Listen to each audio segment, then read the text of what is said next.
Hey y'all, happy Friday. What is up with y'all? I'm a hot mess per the usual. Some things just don't change. But what's up? Let's see who's here. I know I'm a little bit, I'm a lot behind. Hey Dimps Boo, what's up? Can y'all hear me? Yep, my speaker, it looks like my microphone is on. Hey Dimps, y'all, Dimps did an unboxing today of a package that she got from the Best Uni. Y'all need to check it out. Hey Tina. Oh, I forgot to do this. Hey Tina, welcome and happy Friday. Hey Kenya Boo, what's up? Thank you for being here. And of course, as always, thank you for your support and being a member of our channel. Hey Patrice, welcome. I'm doing pretty good today. It's Friday. Y'all, this week was a hot mess. Like a hot mess. But I made it back to y'all. And honestly, that's what's important, that I'm here, right? Hey, Nicole, happy Friday. I'm so excited, y'all. Tonight, we are going to have Sharon on with us from Sewing and Crafting with Sharon, and y'all are in for a treat. If you haven't already subscribed to her channel, it should be at the top. I think I listed a link to her channel at the top. You definitely want to check out her channel. She makes all types of crafts and she sews beautifully. So definitely check her out. She has her own line and everything. So you guys want to check her out. But hey, Nicole girl. Hey, Marianne. Welcome. Happy Friday. I don't know why Siri is in my business. Siri keeps popping up on this computer. Like, Siri, I'm not talking to you. Goodness. Hey, Queen C Essentials. Welcome and happy Friday. Girl, Kenya, I'm doing all right. It's just been a very, very long week. It's been a very, very long week. But I made it. I'm here with y'all. So I'm happy about that. And I'm excited about making this skirt with Sharon. If y'all remember when I made that bonnet, I told y'all that Sharon is the one who taught me how to make those bonnets. Also, y'all, she does sewing classes too. So she's pretty legit on the sewing machine. Hey, T Create, welcome. Welcome, welcome. Yes, y'all, go ahead and hit the thumbs up. Also, if you're not a subscriber to this channel, I don't know what you're waiting for. Just hit that subscribe button. Don't just be a visitor. Don't be a stranger. Just make this permanent. Hey, Miss Merlinda. Happy Friday and welcome. Thank you for being a member of our channel. I appreciate it. And I think we're going to do a members only live really soon. So y'all make sure to check the community post because I have a few follow-up things that I have to do. So make sure you guys check the community post. Hey, Roslyn. Happy Friday. How are you feeling? I hope all is well and you're back in the swing of things. Let's see. Y'all, I'm trying to scroll because y'all know I'm a hot mess. Hey, Sandra. Welcome. Hey. Uh-oh. Hold on. I was about to skip over you. Thank you for being a member of this channel, Miss Sandra. I appreciate it. Hey, Mary Warzak. What's up, girl? How are you? Oh, Siri is in my business too much. Happy Friday. Hey, Jovanda. Welcome. So, yeah, y'all, I just have a whole mess. Hey, I know I was late. Sorry, Josie Boo. I know. And I do not need to be late. I know. You're a hot mess, girl, but hey, boo. Hey, boo. So I'm just scrolling and I see y'all. Hey, Kirsten. What's up, honey? Happy Friday, and thank you for being a member of this channel. Hey, S. McGee. Hey, Theodore. Hey, Jessica. What's up? Hey, Miss Sonia. So, y'all, let me just tell y'all. This week I got tried this week, and it was a hot mess. I had to kind of reel myself in, but yeah, it was a hot. I got tried. Like, this must have been like Try Patrice week or something. It had to be Try Patrice week on so many different fronts. But y'all, I made it and life is good. So yeah. But yeah, that was my week. That was this. I'm just happy to be here with y'all. Hey, Soja, welcome and happy Friday. And thank you for being a member of our channel. Barbara Bonaparte, welcome. Thank you for being a member of our channel and happy Friday. Barb, my love. Hey, Barb, what's up? Happy Friday, girl. How's life? How's everything going? Hey, the baby shower place. Welcome. Y'all, I gotta okay. Our guest is here, y'all. So y'all already know when we have guests, please be nice to our guests. You guys usually are. But make sure that you head over to our channel, check her out, Sewing and Crafting with Sharon. She is legit. Liz. Hey, boo. What's up? Thank you for being a member of this channel. Girl, you know I love you. You know that. Hey, Mary. Y'all, okay, so I'm about to bring on, y'all know I hate skipping over anybody, but Vivian, Chuck, Wanda. Hey, y'all. Mary Bear, my love. Hey, boo. What's up? I hope you go live this week. Like, I haven't seen you live in a while, Marilyn, and I'm not happy about that. Hey, Gina. Y'all, I'm just scrolling. Hey, Lisa Carter. Girl, Lisa. What? Lisa, it was easy for you to take those rollers out. Girl, those rollers took me out. That part wasn't too hard. It was hard for me. I'm a weakling then. That's what that means. Krista, how are you feeling, girl? What is up? I've been thinking about you and I did not want to bother you. So I hope you're well. Let me know if you're well, and I'm going to send you an email when sometime this weekend. Because girl, if I tell you I'm gonna send you an email tonight, girl, I'll be lying because I don't even remember nothing.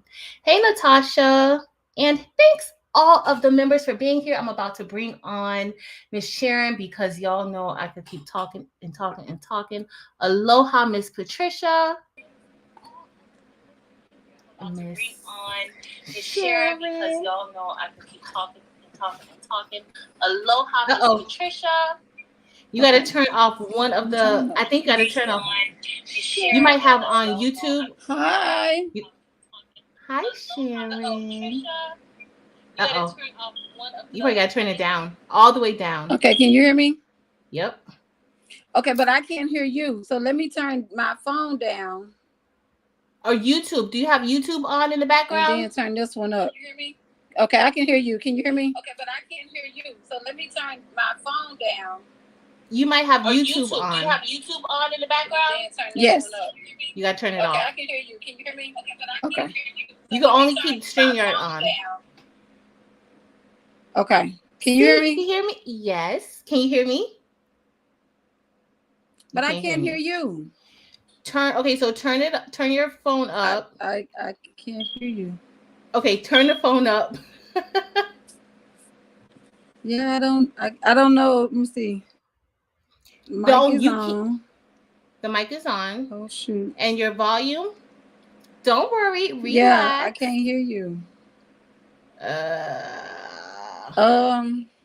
But you have. Shoot. It sounds like it was. I don't know echo. what to do because I can't hear anything. Turn it up. Turn it up. Okay, it's turned. My volume is turned up. Your volume is turned up. I'm reading your lips. My volume is up, but I was hearing you at first, and then all of a sudden, once you got into the once you did your intro, I couldn't hear you anymore. No, but you had it on. Do you want me to come out and come back in? Like come out of the app and come back in? Okay. So when she comes back, let me tell the rest of y'all, hey. Hey, Jessie. Eastu. Hey, Eastu. Thanks for being a member of our channel. I appreciate it. Coretta. Hey, boo. Coretta, I saw those cute lollipop suitcases you made. They are so adorable, girl. Hey, friend. They're so adorable. Who else did I miss? Hi, Precious. Welcome. Hey, Elena. Welcome and happy Friday, girl. Are you driving? Because usually you be driving. Are you driving and listening? Hey, Kim. Welcome. Happy Friday.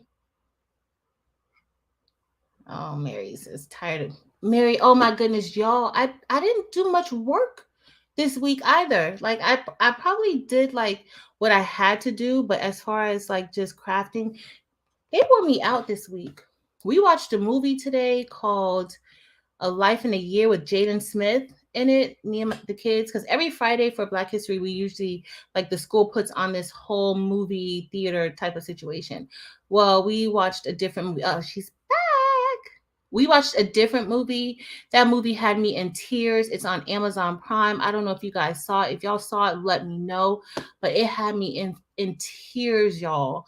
And then the kids, they made me so upset. Well, they didn't really make me upset, but we had like a whole bunch of food. Y'all, they made me go in the grocery store. I went in the grocery store. I haven't been in the grocery store in forever. And so we had food. But we were watching the movie, and in the movie, the girl, like his love interest, she has cancer and she has like a year to live.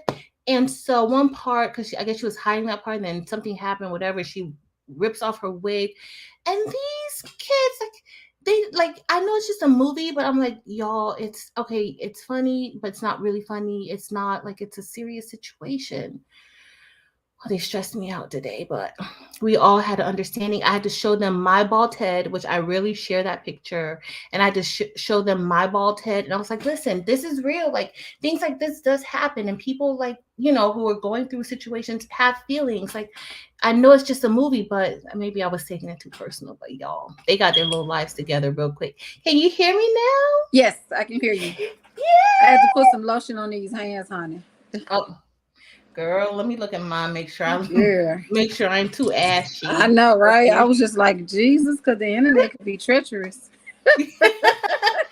This is a safe place. You'd be surprised how many times I make a fool of myself on here. This is a safe place. Everybody here, I want to get to so the safe loving place, honey. Yes. I just don't want to make I don't want to make the fool of myself.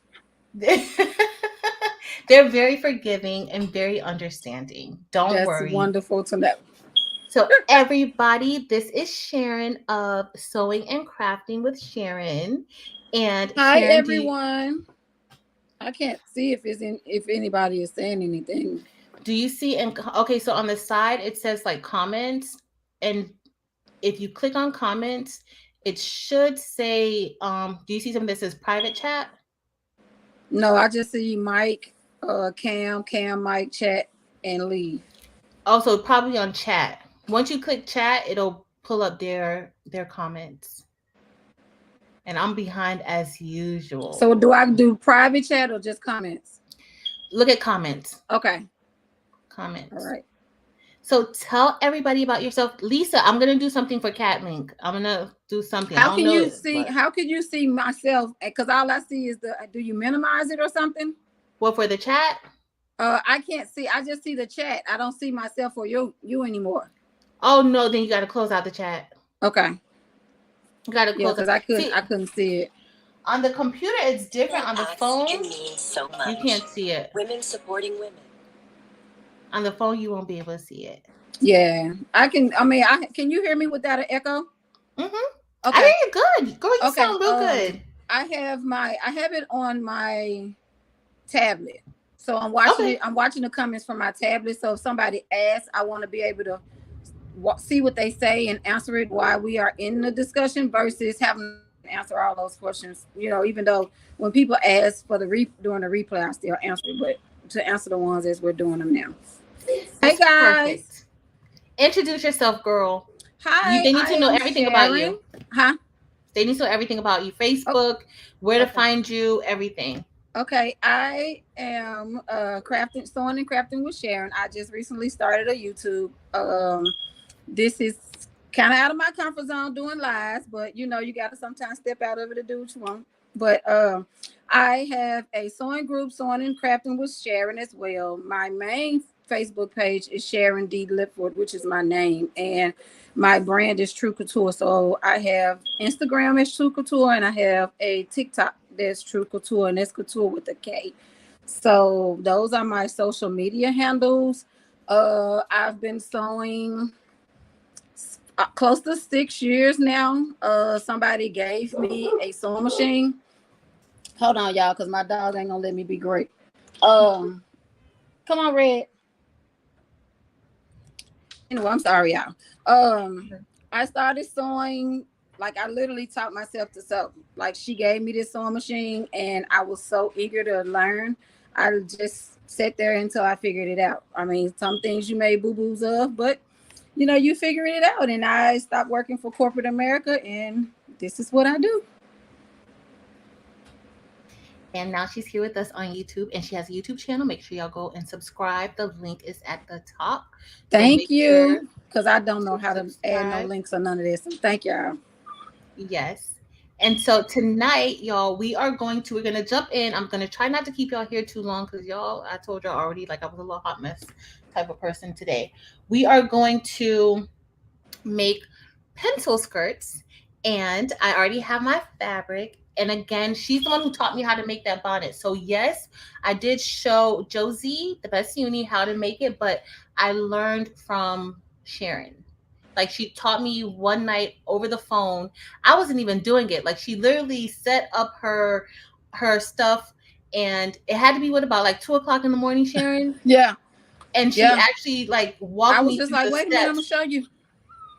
I was in bed watching. Yeah, so I was And like, she wait a minute, I'm showed gonna me. show you. So she was like, I'm gonna write it down. So I'm gonna do this bonnet, and you did. Yeah, I wrote it down. I kept my notes and I kept everything, and we were able to do it. So yes, she is that thorough and she is legit. So hopefully you guys will learn how to make a pencil skirt with us tonight. If you aren't doing one with us, if you are doing one with us, let me know in the chat if you're going to be making one too, or if you're just watching. All right. So hold on. Let me see if there's anybody else here. Hey, Miss Ruth. Hey, big boy, Darica. Hey, y'all. I'm like scrolling because y'all know I'm a hot mess on these things. Wait, like let me see what Krista said. I'm going up and up. Took a week off the rest. Good. Well, I'm glad that you're up. Miss Ruth, welcome and thank you for being a member, girl. Oh, thank you, Miss Ruth. So, okay, y'all. Hey, it's so many. Hey, y'all. I love y'all. Thank you for coming here and checking us out. I hope you guys enjoy. Are you ready, girl? Yes, ma'am. We're ready. So, I don't know if you saw my post or Patrice's post. In order to make these skirts, you have to have a fabric that is a 4-way stretch, and a 4-way stretch. This is just regular throwaway fabric. It's not anything I'm going to use. So you need something that stretches both ways. It has to stretch both ways because we're not putting a zipper in. So it's something that you literally is going to have to pull over or step into depending on, your body shape. So pencil skirts are meant to be tight. They're not meant to be flared. They're meant to be tight fitted. So you only need a few measurements to make a pencil skirt. So I don't know. I'm gonna give everybody a few minutes to get I don't know if you need to get your table set up or a fabric set up or anything, but I'm gonna go ahead and fold my fabric and cut the piece that I need really quickly. And then I am going to turn my camera around so you guys can see what I'm doing. And I'm gonna show you what I'm doing as I'm doing it so you guys can do it. So give me just a second. You have a question. Patricia wants to know if you embroider, and I know Patricia's in your Facebook group too. She's in mine too. That's my boo. But she wants to know if you embroidered the shirt that you're wearing, and you look so pretty and confident. Yes, I did this shirt yesterday, and I did a matching beanie for it this morning while I was up. So I did this Queenificent shirt. I just made the design in the software, and then I made a bun. I mean, not a bunny, a beanie. Just Nice. did a beanie to go with it. So we have a lot of Because we I have actually a was lot gonna of throw it away or get a T-shirt away, and I was like, well, I guess you I always should keep give it. no, you always not keeping your stuff. And we have a lot of people who are here who use very like a lot of machines. So can you tell everybody like what type of machines that you use and what type of machines that you have so that they'll know what to expect on your channel? Okay, I'm gonna actually show you. Oh, hold on. Oh, okay, I'm sorry. I'm gonna You're show fine. you guys. Can I switch the camera around? What, can you turn it? Yeah, is it a way to turn it? No, or just need to turn it around? Yeah, you probably just got to turn it around because it will. I don't know. Do you have it in landscape or portrait? Oh yeah, now it's in landscape. All Yeah, right, but I so keep still it. can't. I still can't turn the camera around. I'm gonna Well, just keep turn it it in. around to just show you. This is actually my first embroidery machine. I use it as my sewing machine now. This is the Topaz. Can you guys see it? Okay. This is the Topaz 25. It's an older model embroidery machine, and the hoop size on this machine is a 6x10. This was my machine. I got this machine literally right after I got a sewing machine, and it's done everything for me. So, but now I sew on it. So this is the machine that I'm going to use today. This is my serger. I don't know. I don't. I think it's kind of got a delay on my thing, but this is my serger, and I literally almost sew everything on here, and you can be done with most of your projects in a matter of a few minutes. And most people have a hang up with threading sergers. They're very simple. This is the Brother 1034DX, and if you look at the dial, if you sew a lot of things with stretch, these are the dials that you kind of need to keep it as so that it will sew and not eat up your fabric. And this is my my new embroidery machine. It sews as well, but I only use it to embroider on it. Now this is my embroidery machine that has a 14x14 hoop. I'll show it to you in a second, but you can see how, it has a very big display, so you can see like different designs that I make and everything. So these are the machines. This is my table, and these are the machines that I have, and this is my hoop for my embroidery machine. I don't know if you guys could see it, but it's like a 14 and 3/8, so 14 and 3/4 by 14. So it's a very large size hoop. So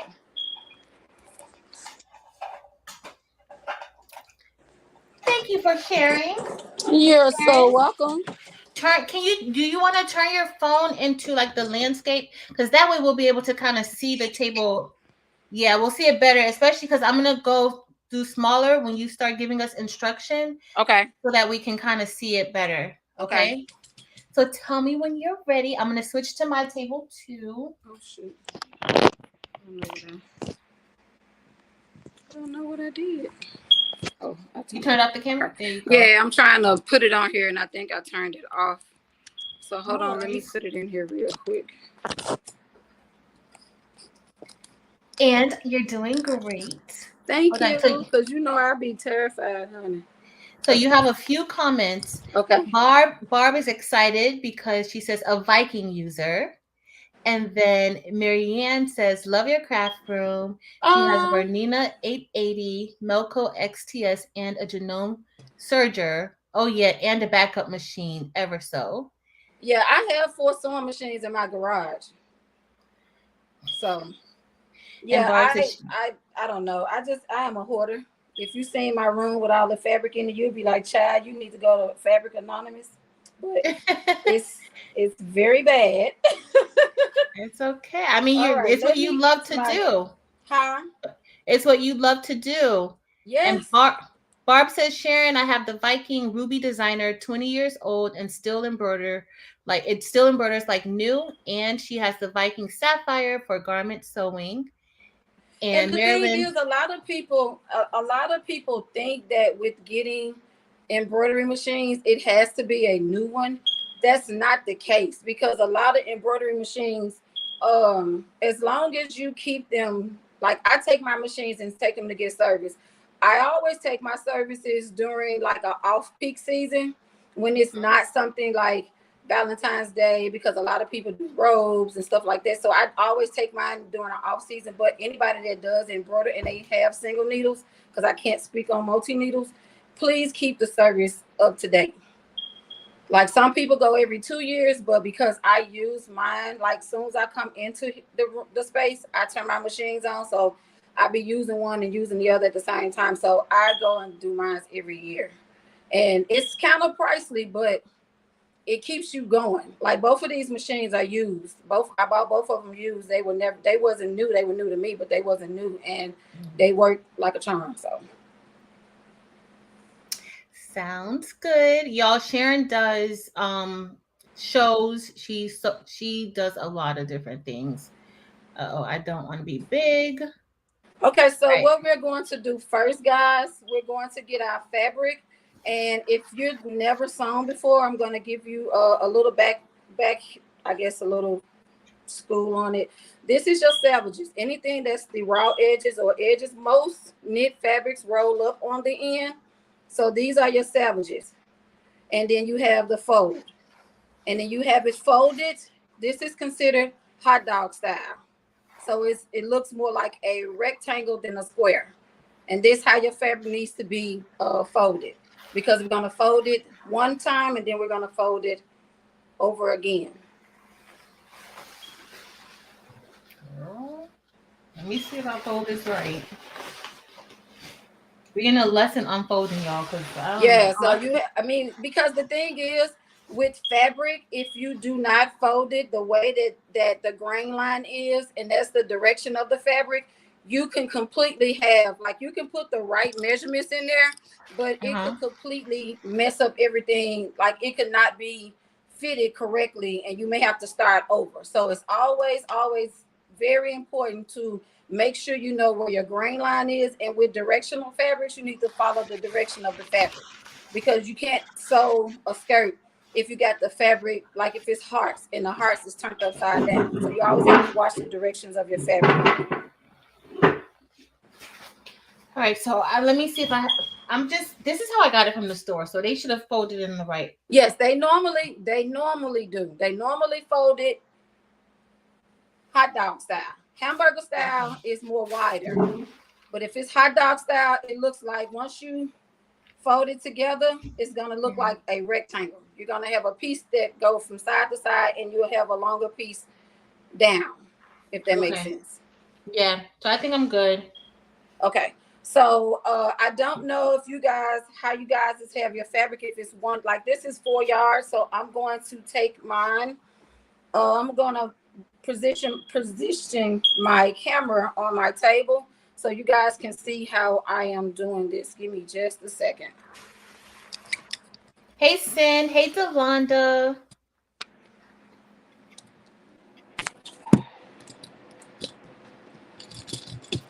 Did you see my fabric, girl? Yes. I can't wait to wear this skirt, y'all.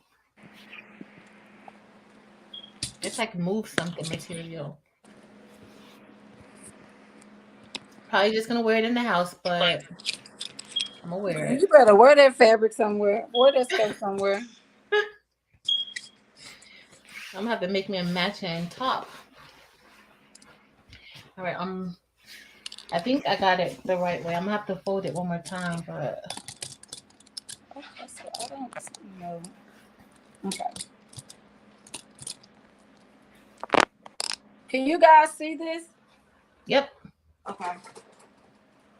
So I always cut, for the most part, on these cutting mats, especially if you use a rotary cutter. I always cut on here so it doesn't cut up my table. So you get your fabric. Your first measurement that you want to make is from your waist. And let me show you guys what your waist is, because a lot of people do not know what their natural waist is. Your natural waist is where you stick your hands in. I don't know if you guys can see me. Okay, let me step back. So this is your natural waist, where you stick your hands in, and wherever you bend, that is typically your natural waist. That bend right there is your natural waist. Now, depending on how you wear your garments, you can bring it down. Some people bring it down a couple of inches, but because I have a long torso, I bring things up to my waist. So don't judge me, y'all. Okay, so your first measurement you're going to take is you're going to take the measuring tape from your waist to where you want your pencil skirt to stop. So here's my waist. And you kind of have to either like step on your measuring tape so you can get an accurate measurement, because if you're doing it by yourself and no one's there to show you or do it for you, you want to be able to get an accurate measurement.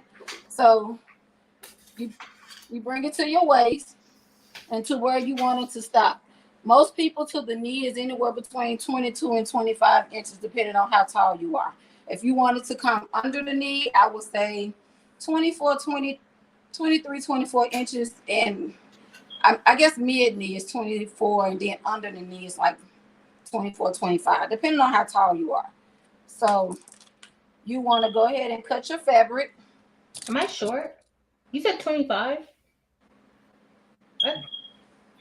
Where is yours? But see, you got to remember, Patrice, by you bending down, that's going to make it look longer too. So that's why I said if you could step on the bottom of it to kind of give it then just kind of glance at you may have to kick your leg out and then glance down to where it stopped, where you want it to stop at. You can always do a couple of inches longer, and if you don't like it, like before you actually hem it, then you can cut it down some. I'm doing longer. I'm tall.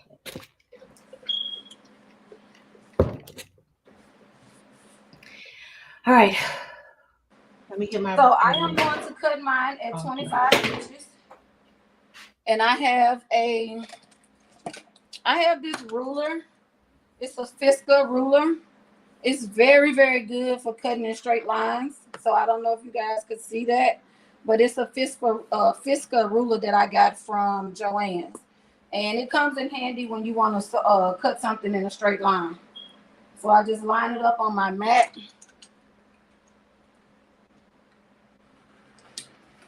And I just cut it straight across. And we're going to move that out the way. You cut out 25, Sharon? I cut 25 off, yeah. 25 inches off. Hold on a second. So how you had it folded? You had it folded in half, and then you had it folded over again. Yes. So this is how it came off the boat. Uh-huh. And then you're going to fold it again. So you'll have two. You'll have it like this. Why am I so long? You'll have one end of being the savages, and then a fold, and then the other end will just be two folds. One end. So you just did it in half. It's not folded in fours. Okay. That's what I was thinking. Like it was going to be folded over and over. So it's just one fold. Yeah. Okay. And then I'm measuring 25 inches. And you're going to cut off 25 inches. Mine looks like it's too much fabric. What you mean? I don't know. I just got a lot of fabric here. Hold on. Where's my thing? I have another. I got to get my other thing. My other measuring acrylic ruler. That's what it's called. So I'm going to do 25 here, right? Yes. Can you see my thing? So 25 here, and then I'm going to cut. Yeah, just cut it off, and then you can put that excess fabric to the side. Okay. I got a lot of fabric. Bro, this is a lot of fabric. How many yards did you buy? I'm told 3 yards. I don't know what they gave me. But you got to remember, a lot of times that because it sticks together. Mm-hmm. Yeah, and it probably seemed like it's a lot too, but the fabric that I have 3 or 4 yards. I think I just pulled it out of somewhere, honey. And my table is smaller than yours, so I think that could be it. So why it seems like mine is a lot, because my table is smaller. Like my little cutting mat is smaller, so that could be it. All right, I'm cutting it out now. Where's the? I don't even know where. Oh, here you go. All right.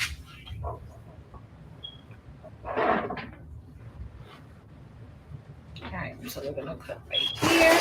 Got one of these little acrylic things too, so we're gonna put that here. But mine is a smaller one.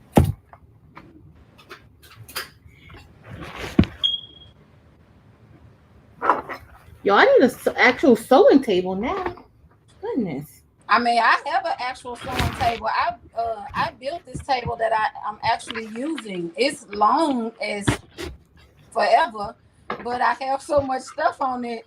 It's like I can't like when I do long dresses, I have to lay a blanket on my floor and I cut it on my floor because it takes up a lot of fabric. I mean, a lot of space, and I have all these machines on these tables because I don't move them off of the table.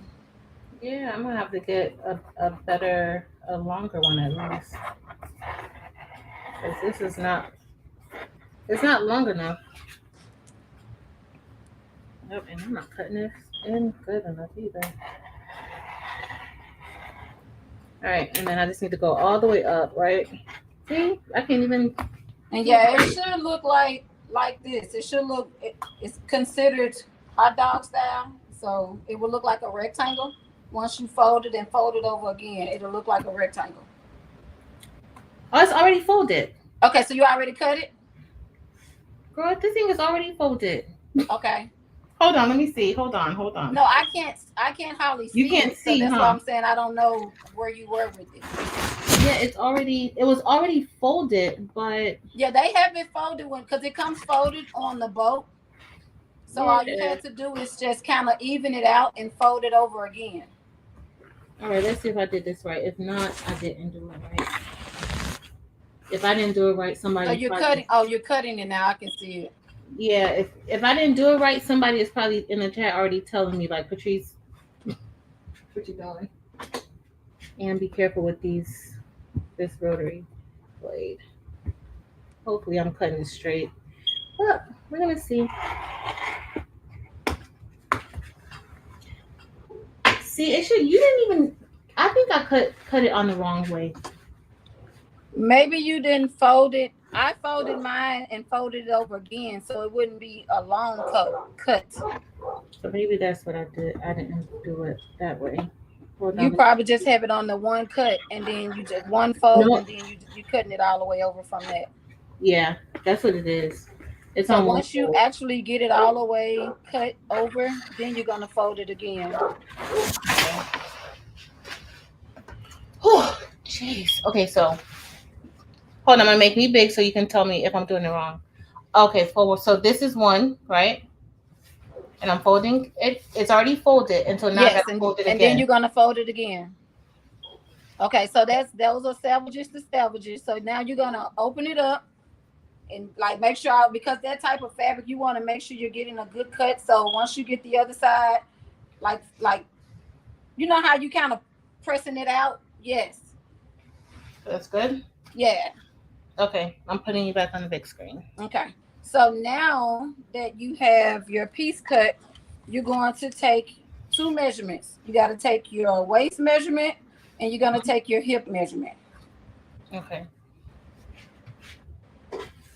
So the way you cut your fabric, Patrice, you see, like my fold is always towards me, and my salvages are always adjacent or away from me. So your fold is always to you. Okay. So you just fold it and line it up. Make sure all the wrinkles is out. And make sure it's evened up, because if one end of the fabric is not the same, it's not even as the other one, it's definitely going to give you an uneven cut. Okay. So I have the two salvages here, and then the one part of the other is like a folded piece. Yes, it's going to be two salvages. It's going to be a salvage end and a folded end away from you. And then it's going to be the two folded ends in front of you. Okay. So you take your waist measurement. Mm-hmm. And that's when you go around your natural waist and you take that measurement. I need paper because I did it already. Hold on. All right. I remember.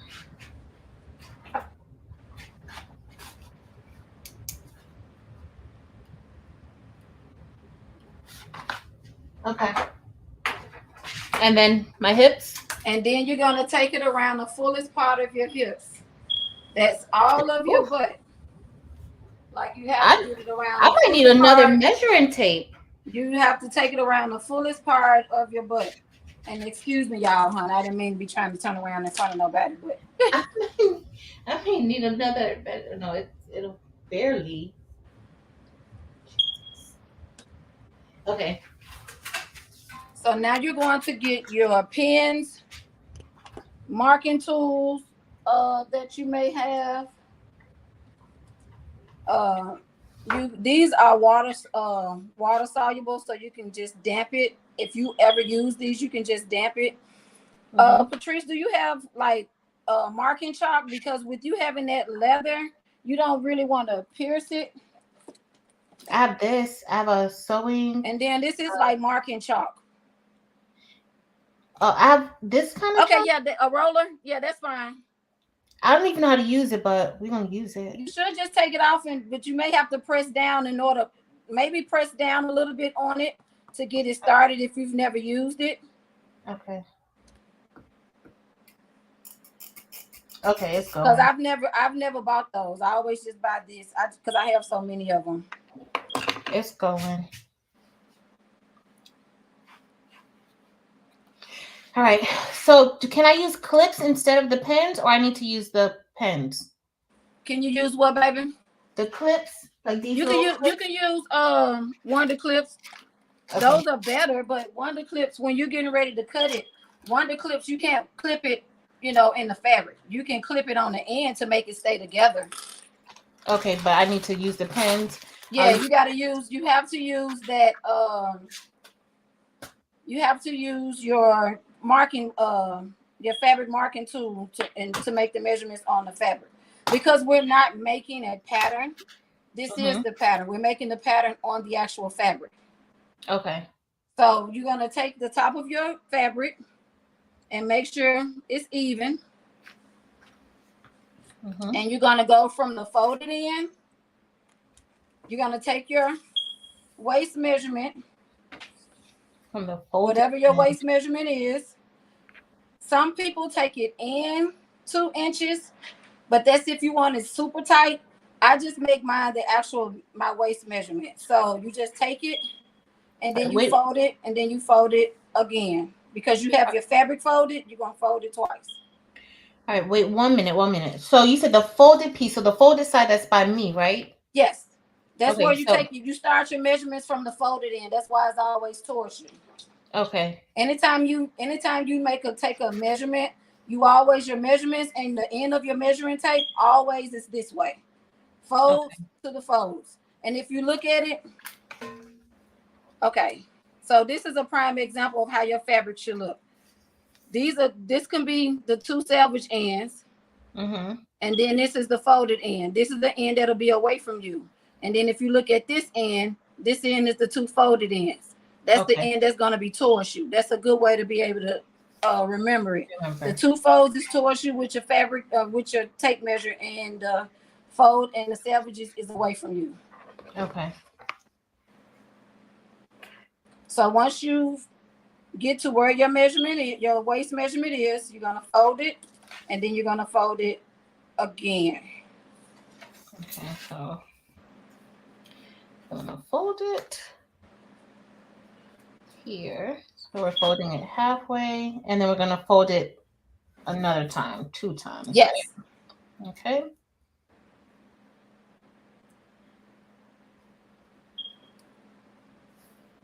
Okay.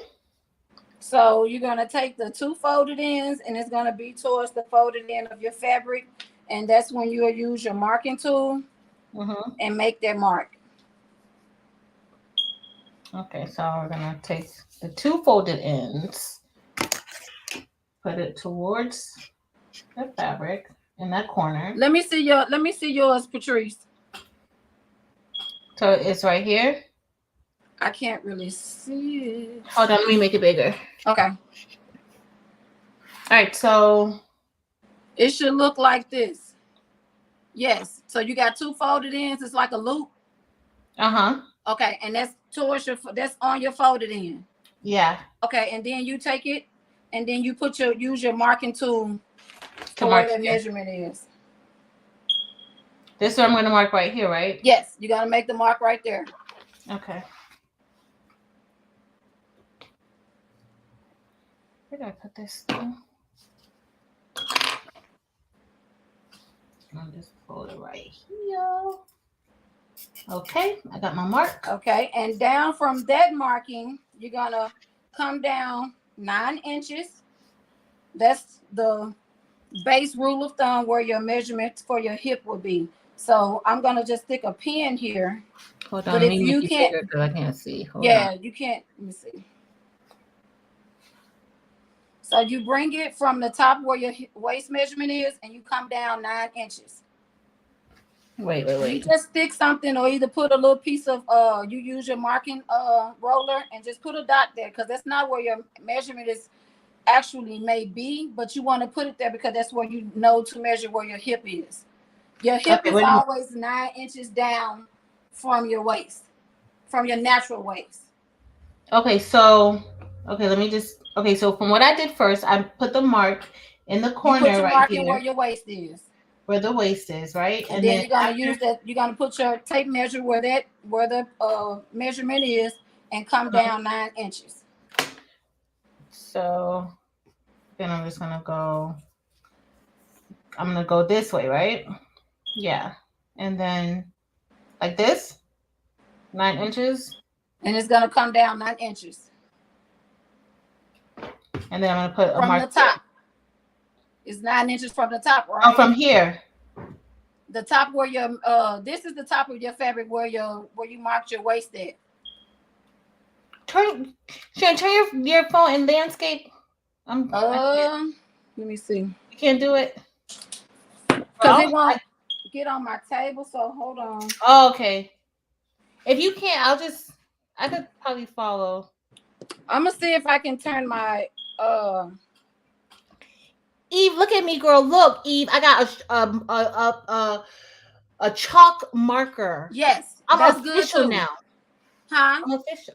No, I was telling Eve that I'm official now because I now have a chalk marker. I'm marking stuff with chalk and everything like this. But I still don't know what I'm doing.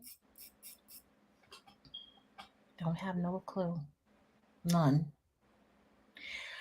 I'm gonna do something wrong, y'all. I feel it. I feel like I'm gonna do it wrong. Sharon's gonna be like, never again. She don't listen. I'm trying to turn it. It won't turn. Don't worry. We'll Hold on.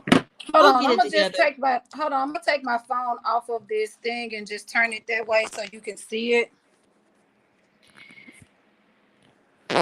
Is it better that way? Yeah, I can kind of see it. I can see it a little bit better. Okay, so this is where you put your waist measurement right here.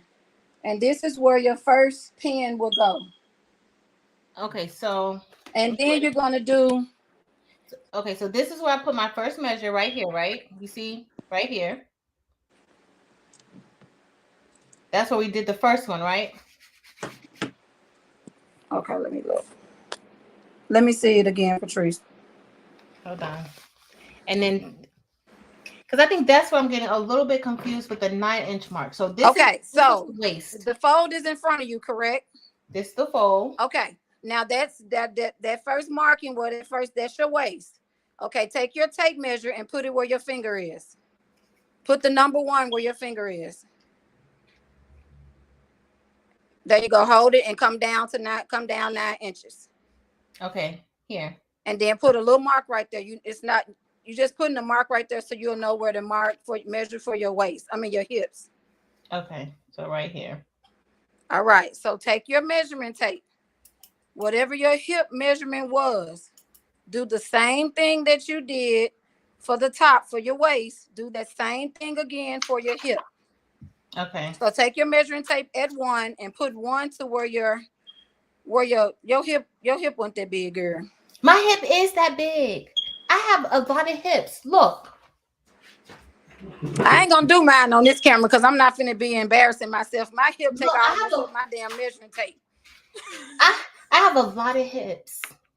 I guess I did it right. Let me see. I think I did it right. As long as you got the fullest part of your butt, yes. Yeah.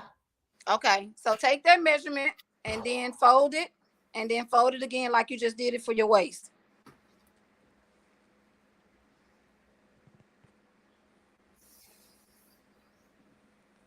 All right, let's see. Okay. Okay, so take the measurement, the two folds on the folded end. No, you got to turn it the other way. Just like you flip it, you got to put your folds up against your fold. Okay.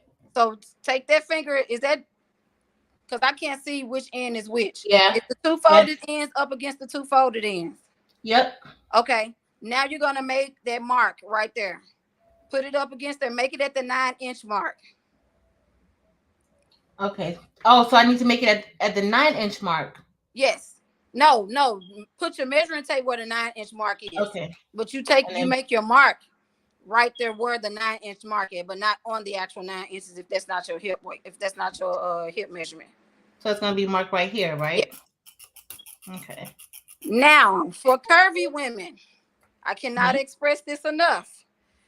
A lot of times when you have a smaller waist and bigger hips, a lot of times you have to try things on before you finalize the actual garment. You want to try it on and get the actual how it fits for you, because a lot of times we can make these measurements, and because the fabric has a lot of stretch in it, it may stretch more. So because I teach people to make things with their actual measurements, some people teach you with stretch fabric to make it 2 inches in or whatever. I don't do that because all fabric does not stretch the same. Does everybody understand that part? I think I get it. Okay. Now, I don't know if you have a hip ruler. But I need to order one. I mean, if you're gonna make clothes, I have a 24-inch hip ruler, and I got it from Joann's when I used a 60% coupon years ago. But it's really good for people who are very curvy because you can use this to make the curve on your actual fabric. So I don't know. You can't really see it because it's plastic. I mean, it's clear. I see it. Oh, let me make you back bigger, because I'm just with fabric. Yeah, it's a 24-inch curve ruler. I have a smaller one, but because of, if this was like, I use the smaller one when I'm making armholes for a shirt. So I use the smaller one. But when you're making garments and you want to make sure the measurement is correct, I use the long one. So let me put this back on here so you guys can see. Oh, shoot. Okay.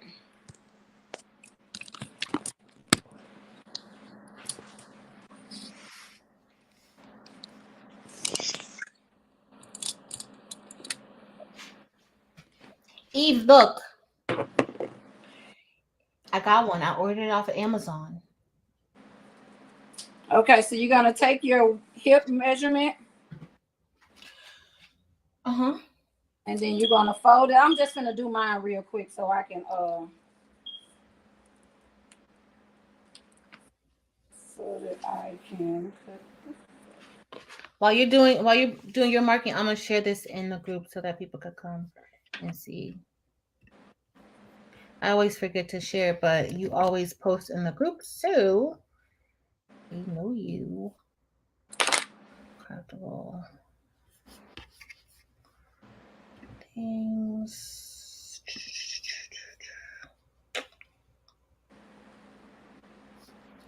Let's see if I can share it from here. I can't.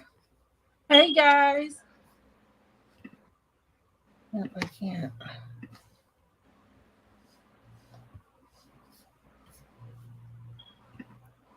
Copy.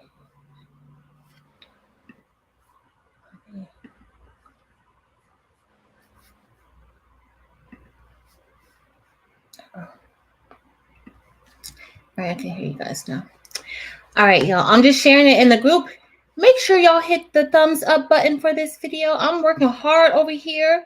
Sharon's trying to teach me, and this is like sewing for dummies. And as y'all see, this is not easy for me. So please go ahead and hit the thumbs up. Hold on. Okay, you ready? Yep. Okay. Hold on. So I'm now, just sharing it. Hold on. okay, Sorry, girl. that's okay. I'm trying to read some of the comments. I don't want people to be like, why she looking in the camera like that? But I'm just reading it. Yes, Eve, honey, you have to be safer than sorry, because when you mess that fabric up because you make it too short, you screwed. I'd rather take it in if I need to versus I gotta give it away or throw it in the effort box. All right, I'm back. I shared. Okay. So with the hip ruler, you use it and you just use your hip ruler and you curve it around. So you let the points of the ruler match the points of the skirt. I mean, the points of the measurements. So you're just going to take it. And then when you do a pencil skirt, you always want to bring the bottom in. You want to bring the bottom in so it can be more of a tapered feel and not flared, because pencil skirts is what it is. It's supposed to be fit like a pencil, straight. Okay, so I don't have a curve, a hip Okay. ruler. Just kind of take it and do like this. Just kind of, make Okay. it. And then so I'm gonna go from where the waist is, and then You're go gonna around start at up the to the hip, Yeah, you're right? gonna start at the waist and you're gonna come all the way down. And then once you get to the hip, bring it down. But as you're bringing it down, bring it in some towards the bottom. And am I going the whole length of the Yes, fabric? you're gonna take it all the way down to the bottom.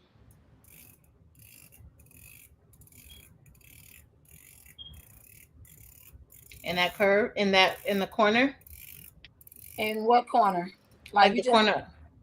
you just curving it all the way down. You're cutting on the end that's the fold and the selvage. Okay, hold on. Let me show you. Okay.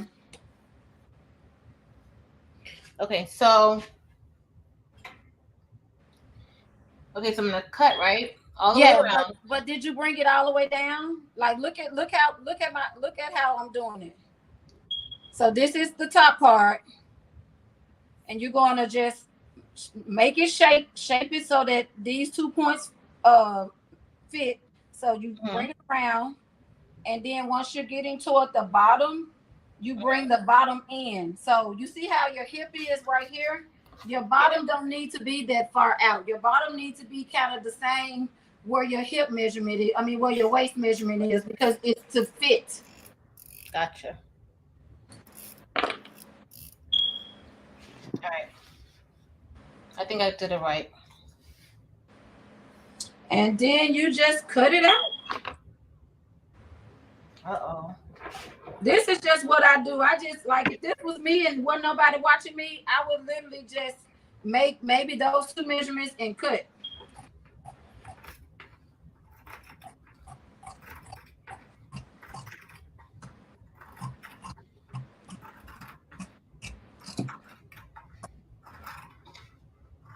It's probably don't really take that long, but since I don't know what I'm doing.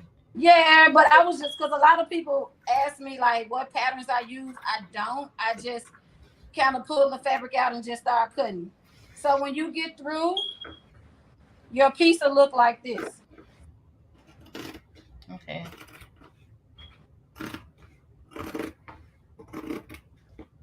Hopefully this is done right. We're gonna see.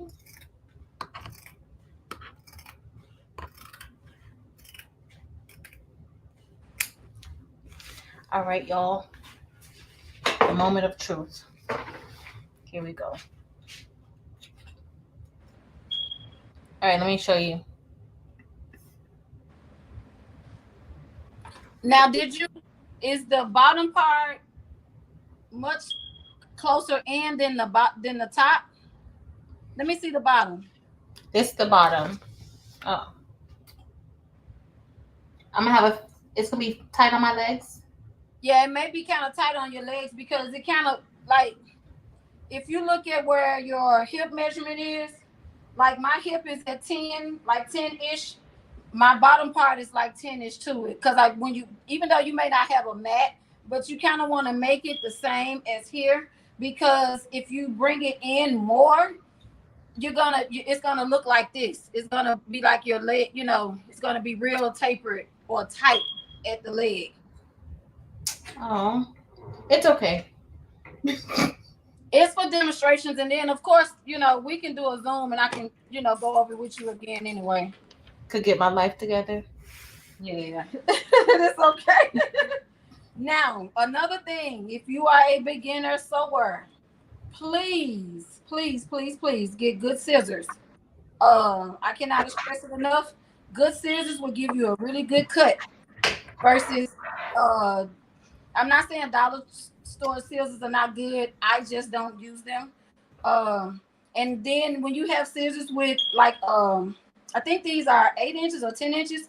The longer scissors give you a longer cut, so you can cut a little longer, especially if you cut kind of scraggling. Longer inch scissors will help you, but you never cut paper with your scissors. I will put my kids out of my house if they cut some paper with my scissors. Okay, that's serious. Yes, it is. Hey, Shanita Nicole. Hey, girl. Hey. Shanita said, hi, Sharon. Hi. Okay, so right. Now we're going to get ready to sew. We're going to sew right sides facing.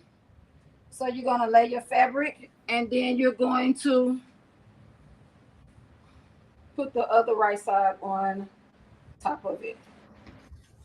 Okay, so you always sew right sides to right side, because when it come off the boat, wrong side to wrong side is facing, so you have to turn it over. All right, so we're gonna do this, right? Oh, y'all. This is a mess. All right, then we're gonna do right sides to right sides, and then I need to pin it. Yes, you need to use your Wonder clips because you have that fabric. Okay. While you pinning that, let me run to my door real quick. Okay. So y'all, are you guys gonna try this out? Like to try to make your own pencil skirt? So far, it doesn't seem too difficult. Once y'all saw I was not like really comprehending really well, but once you actually do get it, and most of y'all probably already sew. I'm just starting this whole sewing situation. But I'm gonna pin this around, and I'm using these clips as y'all suggested that I get. Yes, you always use clips when I'm back, y'all. I'm sorry. You use clips when you're using especially when you have leathers or faux leathers. It's like just metallic. It's like a metallic type of look. I don't even know if this is faux leather. I don't even know what kind of material. It's a stretch leather. That's what it is. It's stretch leather. Yeah. So I ordered some other material, but and I just did curbside pickup, and they didn't have that one. So I had ordered 2 different ones, which I'm glad that I did. That one was so nice, Sharon. What kind of fabric? Where you get it from, Joann's? From Joann's, yeah. And I'm just pinning all the way around. Yeah, just pinning the 2 side seams. Okay. You're gonna pin both side seams. Because I want to teach people how to do it the right way. I don't really take a lot of time to pin stuff, but you want to be able to pin. Once you get more experience like you, like maybe like in 10 years, I'll be ready to like not pin things together. But now, no, you have to know it's good to pin stuff, because if you don't pin it and one of your as you're sewing it and a piece of the fabric is kind of goes in, it's not gonna sew correctly. So, you know, if you're not watching how it's sewing, you definitely want to make sure you keep it pinned. So, especially like this fabric here is very, very, it's not slinky, but it moves. Okay. So you want to be able to pin your fabric. Okay. All right. And put as many pins as you're comfortable in. Okay. Or wonder clips. But pins for whoever is sewing along with us. Put as many pins in that you're comfortable with, because, like I said, you want to make sure that you're gathering both pieces of the fabric. Okay. I think I'm all good. Let's see. Let's see. Which fabric is more forgiving? Please. And I'm with everybody else. What is going on? How was the Container Store? Sewing scissors. Danny's agreeing with you. She's like, yes, you never use your sewing scissors for crafting. That's a no-no. Not at all. Marianne's like, yeah, we are serious about fabric scissors.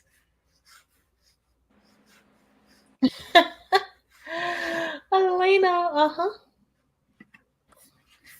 I told y'all I'm about to wear this skirt, so I need to make sure I can wear it right. Okay, so now that you have it pinned, you get your sewing machine. All right. Now, you always put matching threads in here, because this is not a skirt that I'm actually going to wear. I'm just using a thread that's in here, but don't follow me. Make sure you have the thread that matches your actual fabric. The color and stuff. Okay. Yeah. And make sure your bottom has the right thread in it too, which mine does not.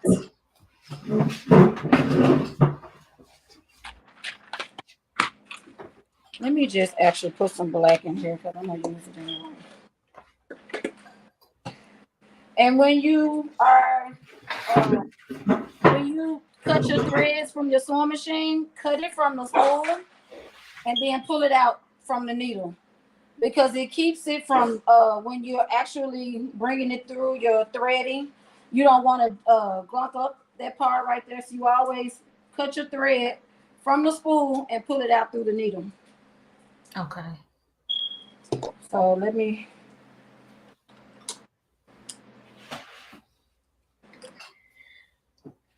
thread my machine. Bella, You're right. This fabric does show everything, girl. I'm gonna have to get on my bike tomorrow morning. that fabric is very transparent. It's gonna show everything. It is. Because it doesn't have much of a weight to it as well. It's just, yeah, it is kind of transparent. That's all good. Yeah. I'm just wearing this in the house, y'all. Yeah, you better wear that thing outside, especially if it fits good, wear it. All right, guys. So we're going to start sewing.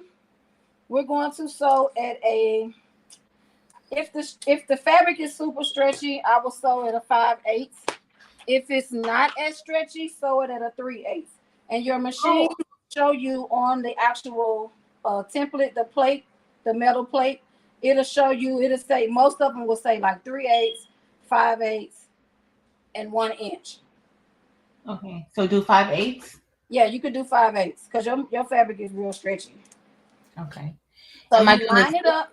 You line your fabric up where that line is. Mm-hmm. Now, when you're sewing, most people watch their needle. Don't get in a habit of watching your needle. Make sure that your thread is basically going along that line that you started with, so that it will be an even and precise cut. Seam. Okay. Are we doing zigzag or just regular? straight The stitch. rule of thumb with stretch fabric is a zigzag stitch.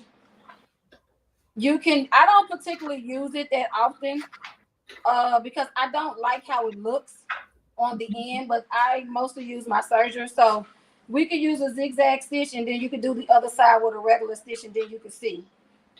Okay. I mean, whatever you tell me to do, I don't know because No, I would want you to do a zigzag stitch because the rule of thumb, the zigzag stitch from the difference from a zigzag and a straight stitch, the zigzag gives it room to stretch more. That's what a zigzag stitch is. It just gives the fabric more room to stretch. Versus if you're making something, just say I make something for myself and it's with a straight stitch and it fits me perfectly. But you can make the same thing, or that somebody can wear it, which nobody wears my clothes, because I'll never wear it again. But anywho, somebody could wear it, and if they're more hippier than I am, that straight stitch is gonna bust. So that's why I said the rule of thumb is a zigzag. So we're gonna use a zigzag. Let me let my other dog out, y'all. Okay.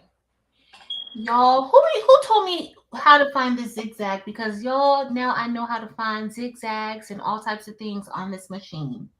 So thanks to whoever told me how to do it. Was it Marianne? I don't remember. But one of y'all told me, and now I think I know how to like find stitches. So on brother machines, I think a zigzag is like 3, 5, or 7. One of those. Yeah, it's 8 or 9. Yeah. I think. Oh, you have an embroidery. You're using your embroidery machine. Yeah. Okay, so you're gonna take the top of your fabric where the waist part is, and you're gonna line it up to the groove that you're gonna do, which is the 5/8. Mm-hmm. Now, I always tell people to lower the presser foot to start the sew. Just kind of lower it so that the fabric will stay in place. Do not shove your fabric. Kind of glide it to hold it so it can stay, because you want it to you want the 2 pieces to stay together, but you don't want to shove it through or try to press it through, because it's going to make it have the seam is going to be uneven or unraveling. Okay. So my machine does it on its own. Always remember, when you start a stitch, you back stitch at the beginning and at the end. If you don't see me do it sewing something, my machine does it on its own. So, but when you do, you make sure you back stitch at the beginning and at the end of each stitch. Okay. You ready? Yeah.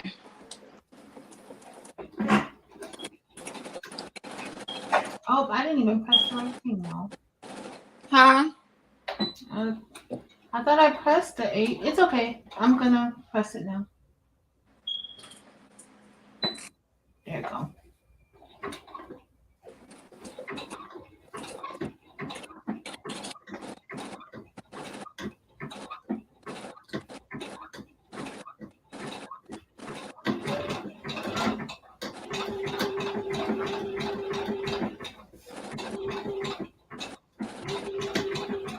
I'm a scared sewer. Why you say that? Because I be scared to press the thing. And I go so slow, Sharon. Ask everybody who's to come on with me. Well, my machine is set, the speed is set on fast as hell. That's because you know what you're doing. I don't know. But always, like, if you're unsure about it, always take your time. Like, it's not a contest, because when you get to a place where you're starting to make your own clothes and you have an idea, you can be sewing while I'm talking, but you have an idea in your head, you want to make sure that you take your time and make it. It doesn't matter if it takes you, like, it could take me 15 minutes to make an outfit, but it may not take other people that long, that short period of time. So if it takes you an hour or a couple of hours, or you start on it today and finish it tomorrow, still take your time, because the end result is what it's all about. It's not how fast you make it or, nothing like that, because a lot of people can sew fast and the stuff don't look right. True.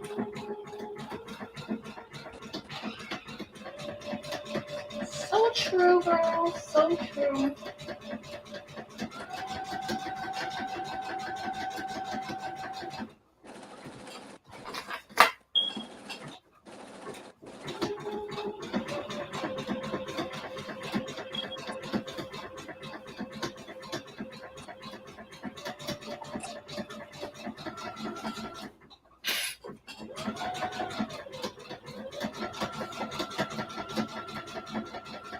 Sorry, y'all. I'm like concentrating on this line, not on the needle. Yes, you watch the fabric and not the needle. And you can hold the side of the fabric. I'm not Just pushing it. I'm don't shove just it through. yeah. I'm not pushing it. I'm just holding, like keeping it together. And it's kind of helping me stay on track with the line. Oh, thank you, Elena. I try to be, honey. My first thing I wanted to ever be in life was a teacher, but I can't do it, baby. My hat's off to Patrice, baby, because I can't deal with these kids. Girl, the kids. Baby, I can't deal with them cheering, honey. Uh-oh. I think I moved it a little bit. I may be part of it is up. I done did something wrong, but it's okay. It's not as even as I want it to be. Oh, thank you, Patricia. Oh, thank you, Shanita. What you? Okay, I'm gonna back stitch.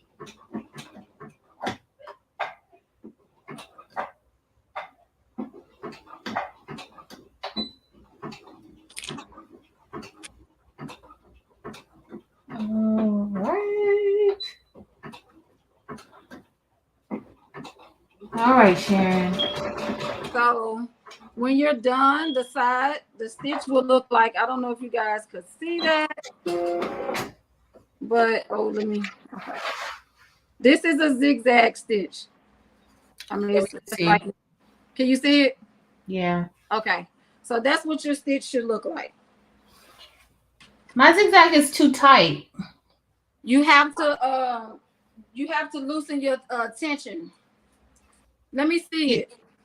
See, it don't look like yours. Oh, hold on. See, mine. The wider the thing with zigzag stitches, the wider the stitch, the more it stretches. The stiffer the stitch, or the smaller, the shorter the stitch, the less it stretches. It looks like it's not that. You can't. You didn't make it. It's not that wide. What is your tension says on your machine? Where do you see the tension? Let me see the front of your machine. Let me make it bigger. Okay. Oh, Marianne said to adjust the. Oh, Marianne, we did that before with Eve, I think. Okay, so I think I know now. So it's the. Did you use a zigzag stitch though? Yeah. Okay. If you use a zigzag stitch, you adjust it that way. That's what you adjust this stitch with.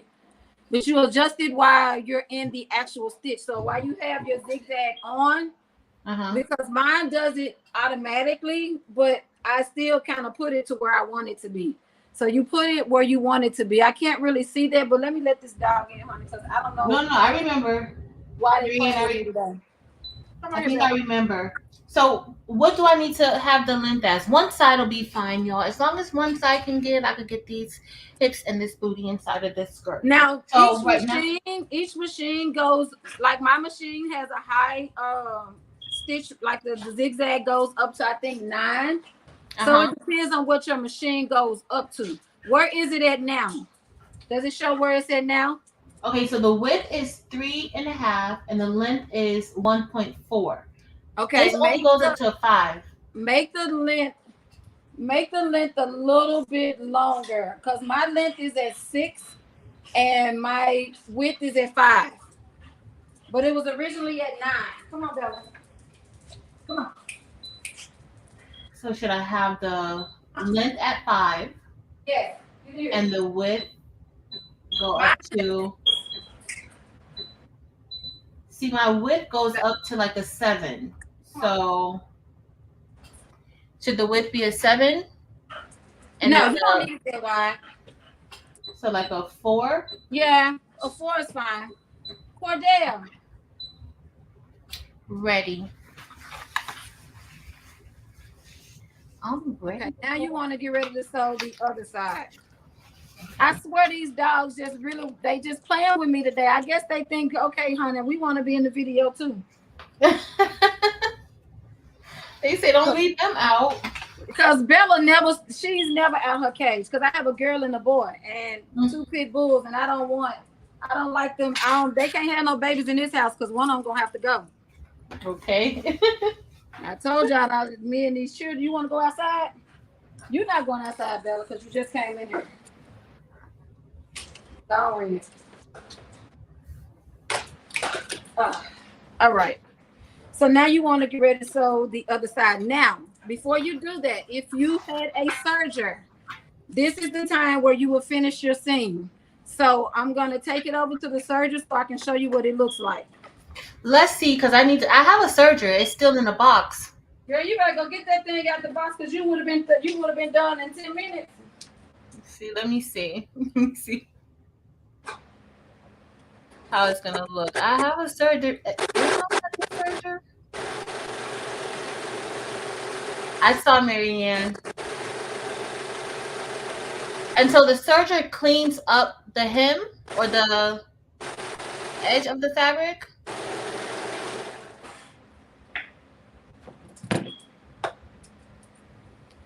So this is what the serger does. It looks like it's a finished seam. It finishes your seams, and it looks just like what your seam will look like if you take your shirt and flip it inside out. This is what it looks like. Oh, so let me ask you: do I even have to sew this like this? Why can't I just do it on the serger? You can. I don't hardly ever. I use my sewing machine for, like, if I'm sewing something. If this was me typically sitting down to make something, I am going to serge it. So what I would do if this was me sewing this, I would serge this in, then I would flip it over and hem the bottom. While it's before I serge the other side, because I have both of my machines sitting like this. I'll flip it over, hem the bottom, and then I will serge the other side. Because I go ahead and do it now while I'm sewing instead of having to do it after. Like, you can serge it all and then go back and hem it. I just do it all while I'm doing it. So if I was serging this, I will serge this in, I will flip the bottom down, and I will hem it. Let me hem this real quick. So when you do hem it, if you want to follow along with me, you fold it over. Now, the rule to hemming is you fold it over once, and then you fold it over again. So you fold it over 1/2 inch once, and then you fold it over again. Okay. So the raw edges are in the inside of it. But if you're going to use hem tape, you can't use hem tape with that because you don't need to use an iron fluid. Oh, so I don't need. Well, Eve had me get some hem tape before. I know, but if you have that type of material that you're using, you can't really. You have to use hem tape unless it's a 2-sided tape. But if you have to apply it with heat, you don't really want to apply it with heat with that material that you're using, that you're sewing. Yeah, it's with heat. It's because one is like stitch witchery. And another thing that you can use as well, if you were just going to use the hem tape, you need to get a pressing cloth. A pressing cloth?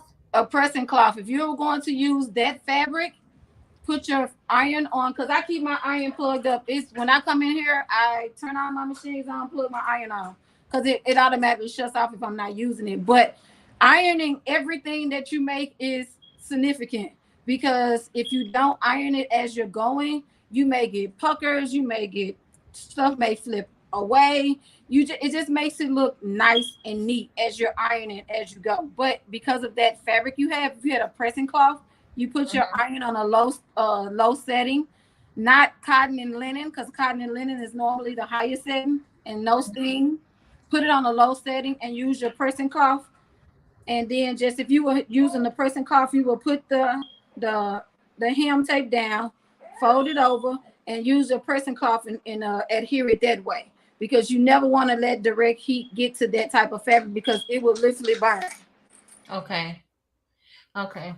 But I have heard about like ironing, making sure to iron, because Barb always says that like you have to make sure you iron your fabric. Yes. But in this case, because of the type of fabric, I need to get a press. Girl, I'm not even writing a list of the stuff. Okay, so I need a pressing cloth. You need a pressing cloth. I'm gonna go get something really quick that I Hey, hold on. You said something else that I needed to get. I don't know what it was, but I forgot. I'm gonna have to go back and watch the video and see. Can I start doing the hem now? The seam on this side? Yes. Okay, because you know it take me a long time to do it. So these are some dusters that I made, and I'm just showing you how significant. I mean, it's wrinkled because I just kind of pulled it out of something, but it's just showing you how significant ironing as you go, because you want your, like, if you're doing pockets, anytime you're doing a pocket, you definitely want to iron it because you want it to look like you bought it somewhere. You don't want the ultimate goal of making your own clothes is making your clothes to look like you bought it from somebody. Not, you don't want it to look handmade, you know, or homemade or whatever the case may be. So, like I said, when you make pockets, it's always great to iron as you go because you want it to lay flat. Okay. So I don't know if you guys could see that, but yeah. No, we can see, and that makes sense. Thank you, Mare Bear. I knew somebody would remember. I want to get a hip ruler. I think everybody's asking for another video. Patricia and Elena, they're asking for another video. What kind of video, baby? Oh, video 2 coming soon. Yeah. Yes. She needs to put some videos on her page because I'm just over the whole situation. I know, right? Girl, don't say you know. If y'all only knew how terrified I was of doing lives, y'all would be like, Jesus. Okay, so go ahead and do your other side. Okay. I'm gonna go ahead and do mine with my surgery. Okay. One day I'll be using this surgery that's over here in the corner, y'all. So one day, one of your weekends when you're off, after not Friday when you do crafting combos, we'll do a Zoom and then I'll show you how to thread it and get it set up. Cause honey, do you know which one you have? A Singer Pro Finish and a whole bunch of numbers after it. Okay. It was on sale at like Michael's for like $1.99. I was like, oh, everybody said Sergers are good. Let me get one. I don't even know what to do.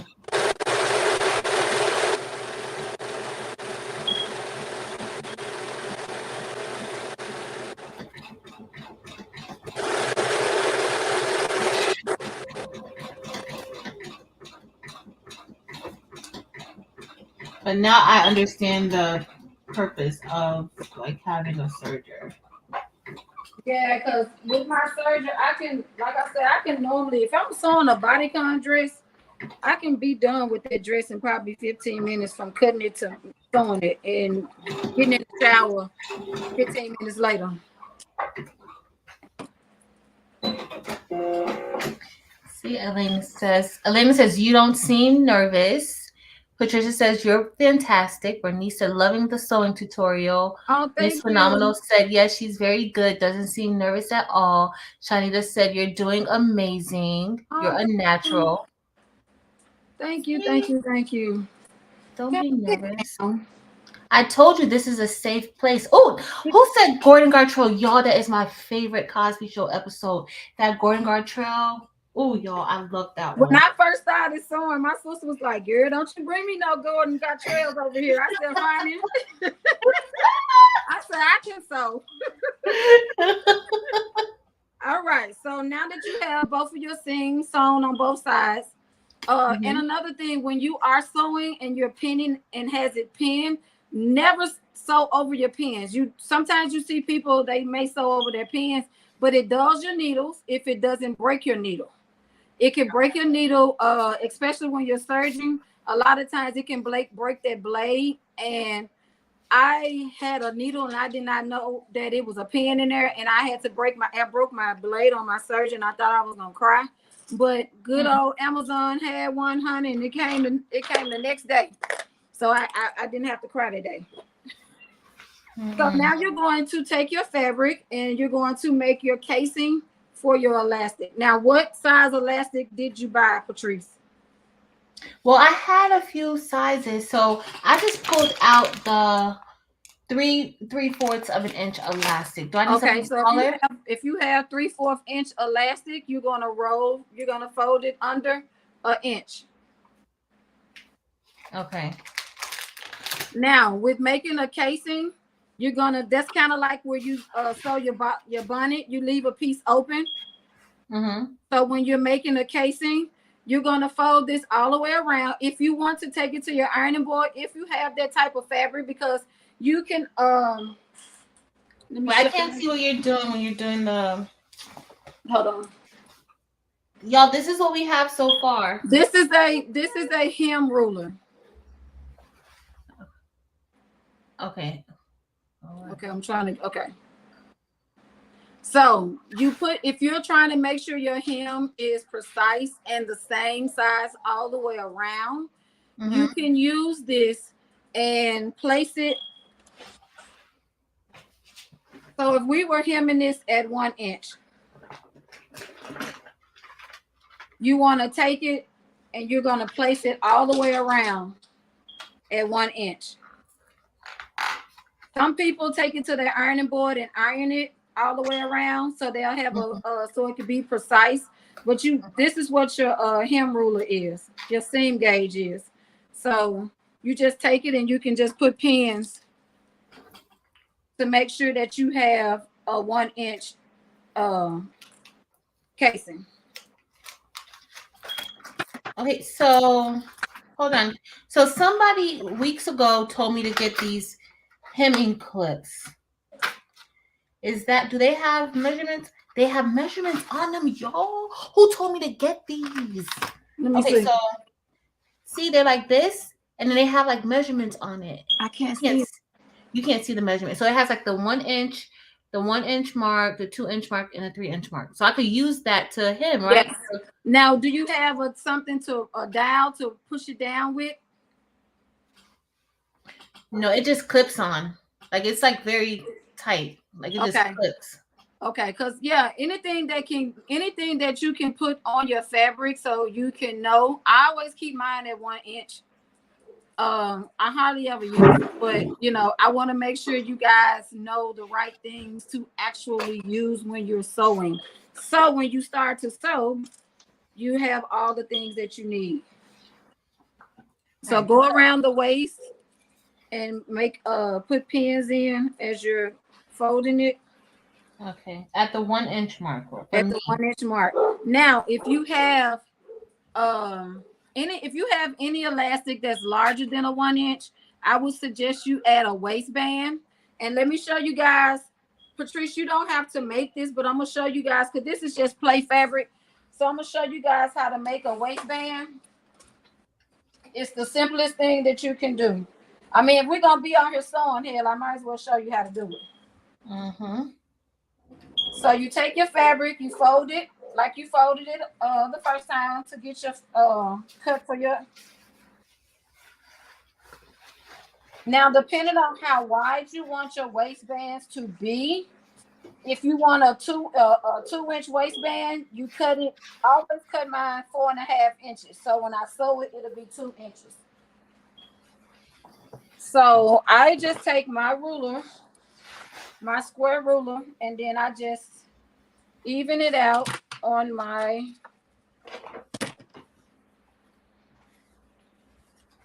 cutting mat because I want it to be cut right. So I even it out, and I'm gonna cut this at a 5 inch. So I just put my ruler at 5 inches, and then I just cut it. So if you were making a waistband, this is basically your waistband.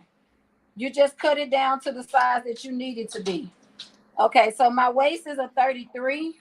I will cut my waistband to 34 because I want to be able to leave enough room so when I sew it. If you were making a waistband, because a waistband is the same thing as elastic. So if I was making a waistband,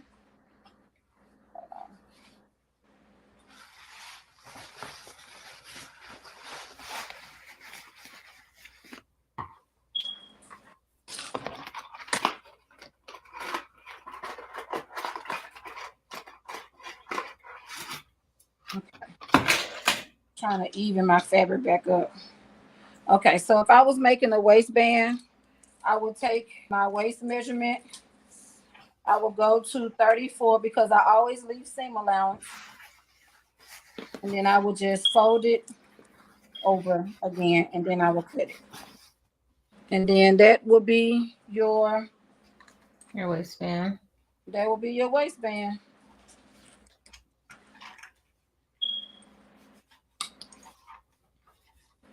I think I'm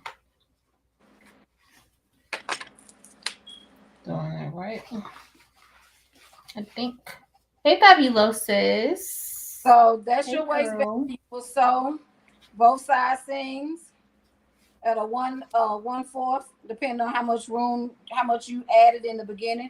Because I added an inch, I can do a 1/2 inch or a 1/4 inch seam on both sides. And you want to make sure that you got it on the side. If this was not a 4-way stretch, you want to make sure that your waistband stretches this way because it's coming over your waist. Especially for me, because I'm really hippie, it's got to come up my hips, and you want it to still be able to fit. If you cut this and it was not the way that the fabric stretches, you're completely screwed because it will not move. It won't come up. If your waist and your hips are the same measurement, you in luck, but most people are not made that way. So, you want to make sure you cut it the way that it stretches. So that's another thing with knit, because you have a lot of women and a lot of people who are afraid to sew with knits. And sewing with knits is, that's almost everything I have. So I don't really do a lot of complete cotton things, because something that stretches is better than something that doesn't. So I need stretchy clothes. All right, so I'm gonna put these hems on each side, right? You're gonna pin it all the way around. You're pinning it all the way around at 1 inch, because you're gonna leave that casing. This is the casing that you're making so that you can thread your elastic. Yeah, thread your elastic through it. If you guys want to do an in the hoop project for anybody that has embroidery machines, that's 4-inch 4x4s or 5x7s. If you guys want to do a in the hoop project, we can definitely do that. I love in the hoop. Yeah, because you don't have to get out and do anything else. Nope. Yep. Exactly. Exactly. Because go ahead and pin it. I'm gonna find this in the hoop mask I made. Okay. I think I'm doing it right, y'all. But y'all already know. We're just going with it. We're just gonna make this work somehow. This was an in the hoop eye mask that I made. Oh, cute. Yeah, so you do it in the hoop. So this was my first one doing it. I always do a trial one before I do something else. So the other ones I did, I just made a channel to thread the elastic through, so the fabric would be on the outside as well. You wouldn't see the actual the elastic. I'll have a casing over it so you wouldn't see it. But this is a in the hoop project that I did as well. Nice. Very nice. Did you come up with the pattern for it yourself, or you just know how to do it? No. When you're doing, you can make your own in the hoop projects. You just have to be able. It's kind of like making a applique. So like I made my own in the hoop project. Like this card is an in the hoop project. All you do is stitch it. I saw that earlier. I like that. And I just took some double-sided tape and got some this is like I don't know if it's considered cardstock, but it's like the little paper that you see by the cardstock in Hobby Lobby. So I put it on the inside so that you don't see the stitching. But when you're stitching cards, you want to make sure that you don't do like really heavy stitches, because it'll actually just make it a cutout instead of a card. Like, you don't want it to be like lines, and as soon as you touch it, the shape come out. So that was a design that I made myself too. Uh-oh. Dim says you're not in the camera. Good. Okay, what do I need to go You back to? see? Oh, we see you. Hello. Okay. That might be better. My surgery be moving, like it be shifting my camera. So Because it moves. if it gets out of lens again, just let me know because my surgery is so heavy, it moves. So because my little tripod, honey, she be moving with the surgeon. So All right. Am I ready to sew this now? Yes. Now make sure I always tell people to put pins the opposite way at the stop point, the start and the stop point, so you will know where you're going to stop at. So you don't have to leave that wide of a measurement open, but to weave the elastic through. But you want to be able to have a start and a stop point, so that way you start here, go all the way around, and you stop here. Then we're gonna thread the elastic in, and then we're gonna close the casing up. Oh, you know what I didn't do? And you said to do it, to fold it under. Yes. I didn't fold it under. No, what you mean fold it under? You just fold it 1 inch. You're not hemming it. You fold it and you fold it twice when you're hemming the bottom. Okay, so I do the 1 inch and then so I don't have to worry about fold. Okay, No, cool. when you're putting the elastic through a channel, you don't have to if you want to fold it in. But a lot of times if you're not really precise at sewing, you're just gonna have lines going all over the place. Okay. So no, just fold it over 1 inch and then pin it all the way around at the 1 inch. Okay. I'm gonna use the little hem clip piece like this. Hey, Angel B girl. All right. So are we ready? Yes. Girl, I don't even know how I'm gonna put this under here. Oh, hold on, y'all. Sorry, y'all. Now, because this is coming over your hip, if you're really hippie, you want to always make sure you use your casing and you use a zigzag stitch, because remember, you're going to have to get the fabric to extend over your hips to get to your waist. Okay. Unless you pull it over your head, but if you're really chest heavy, you just want to be able to make sure you can pull it up without popping your stitches. Okay. So go ahead and sew it all the way around.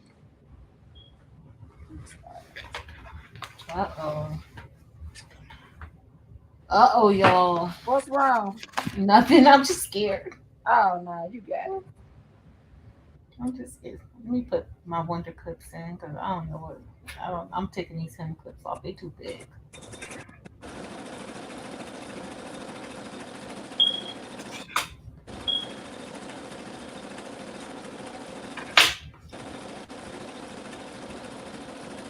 Now, another thing, Patrice, before you actually start, you want to make sure that you don't have your stitch width too wide, because you want to be able to still put your elastic through it. Okay, so you want to make sure your tension is not too wide, that you can still see your. Let me sit down, honey, because I'm standing up sewing. Like mine is at 4. My width is at 4. The length is still at 5. I don't know why I'm not. Let me see.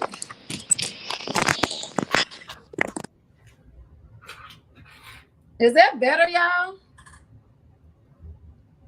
Uh-oh, we see you, but we don't see the machine. We just see you.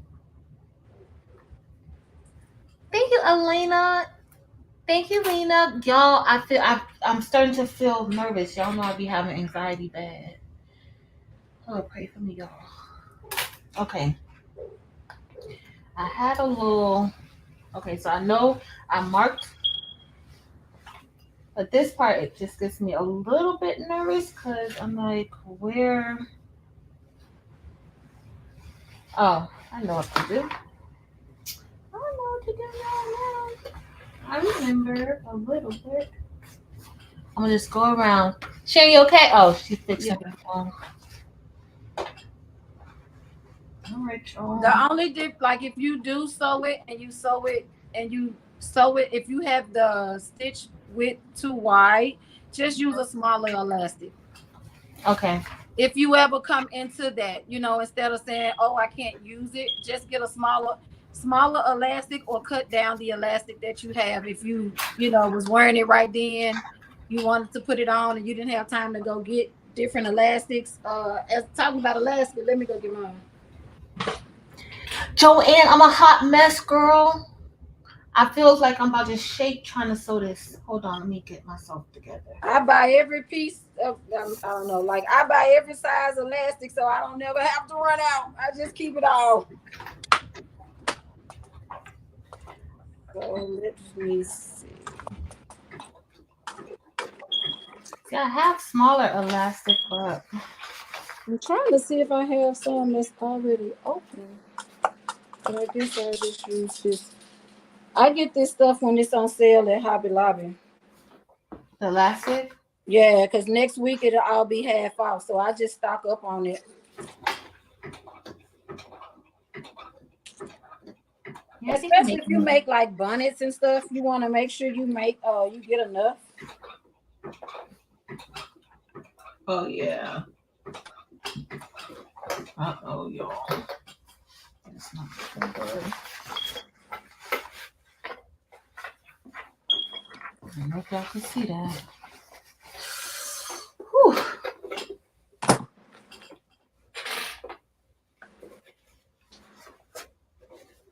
Fabric looks like it's bunching up. Oh. Yo.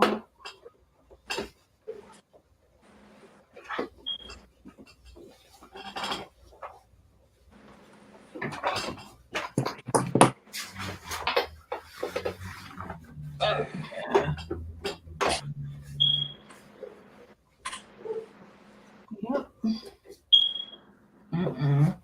I don't know what I just did, but my fabric bunched up a little bit, y'all.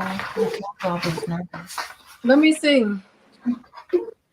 See, like where you sewing, and it kind of like bunched up a little bit. Okay, let me see if I could move this to another, because this tripod is wide, so I don't know. Oh, who told me to do that? I forgot about that, y'all. Y'all be reminding me. I think Dents told me to do that before. Remove the bottom, and then I'll be able to do it a lot easier.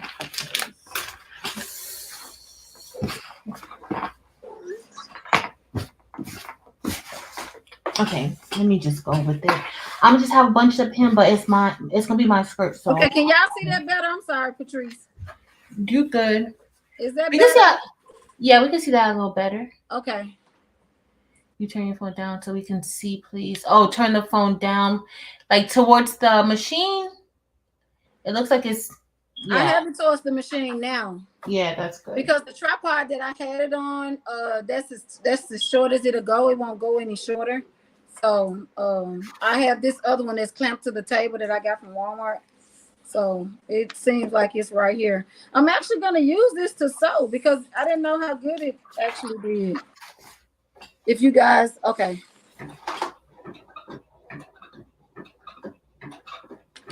Did you get the wrinkle out, Patrice? It's still in there. Okay, let me see it so I can see what the wrinkle looks like. Like a whole bunch of bunching. I already kept going. Okay. Now, if you were doing this as a regular stitch, a straight stitch, you can use your seam ripper. A seam ripper is anybody that sews best friend. A designer, seamstress, anybody that sews. It's always good to have it because you can take those stitches out and then start back over. Okay, I have one. Do you have this rolled over at a 1 inch? I can't really see it. It was rolled over at 1 inch, and then I don't know what happened. It started going in. Do you have smaller elastic? Yeah. Okay. I do. Girl. It started rolling. I don't even know. I'm just trying to get it together.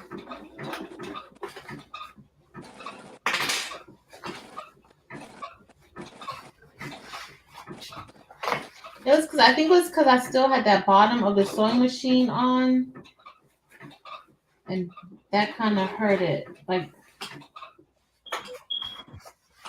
kind of threw me off a little bit, but it's all good. We're working, making it happen. Y'all, I'm finna throw Bella in the trash. Why? Because, honey, I guess somebody threw. I have trash cans up under my sewing table, so when I'm sewing something, I can clean it or throw my trash away. Y'all, somebody must have put some ranch in here because she over here eating. Got the ranch out the trash and eat it. Oh no. That's why she don't never get out her cage, honey. And she be wondering why she always stuck in jail. Cause she do too much, girl. My other pit bull, girl, he's so laid back, he don't bother you. Bella, baby, I guess she be trying to tell people, honey, I'm the second queen bee in this house. Cause she be all over this place.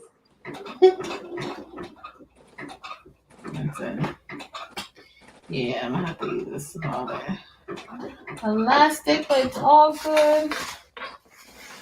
And I'm almost done with this. Another thing, guys, when you are sewing, if you want to make sure you are sewing it the casing correctly, you can always look at your guideline on your plate, your metal plate as well. If you have your fabric all the way to the end, it'll show you that you at a 1 inch or whatever measurement you was using for the casing. Okay.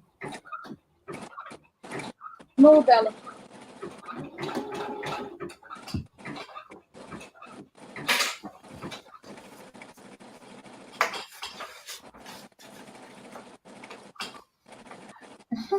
I'm gonna apologize, y'all, for my dogs, honey. They normally don't bother me when I'm sewing. You see, you got company today. Yeah, they was like, I hear voices and don't see nobody. What is going on? What is happening?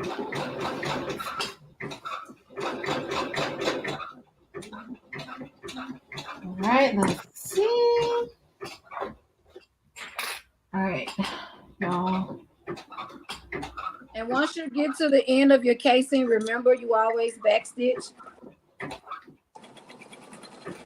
Okay. If your machine has a fixed stitch, the fixed stitch is back. It's actually your back stitch. Oh, I press this little thing up here that looks like a reverse sign. Yeah, that's your back stitch. Okay.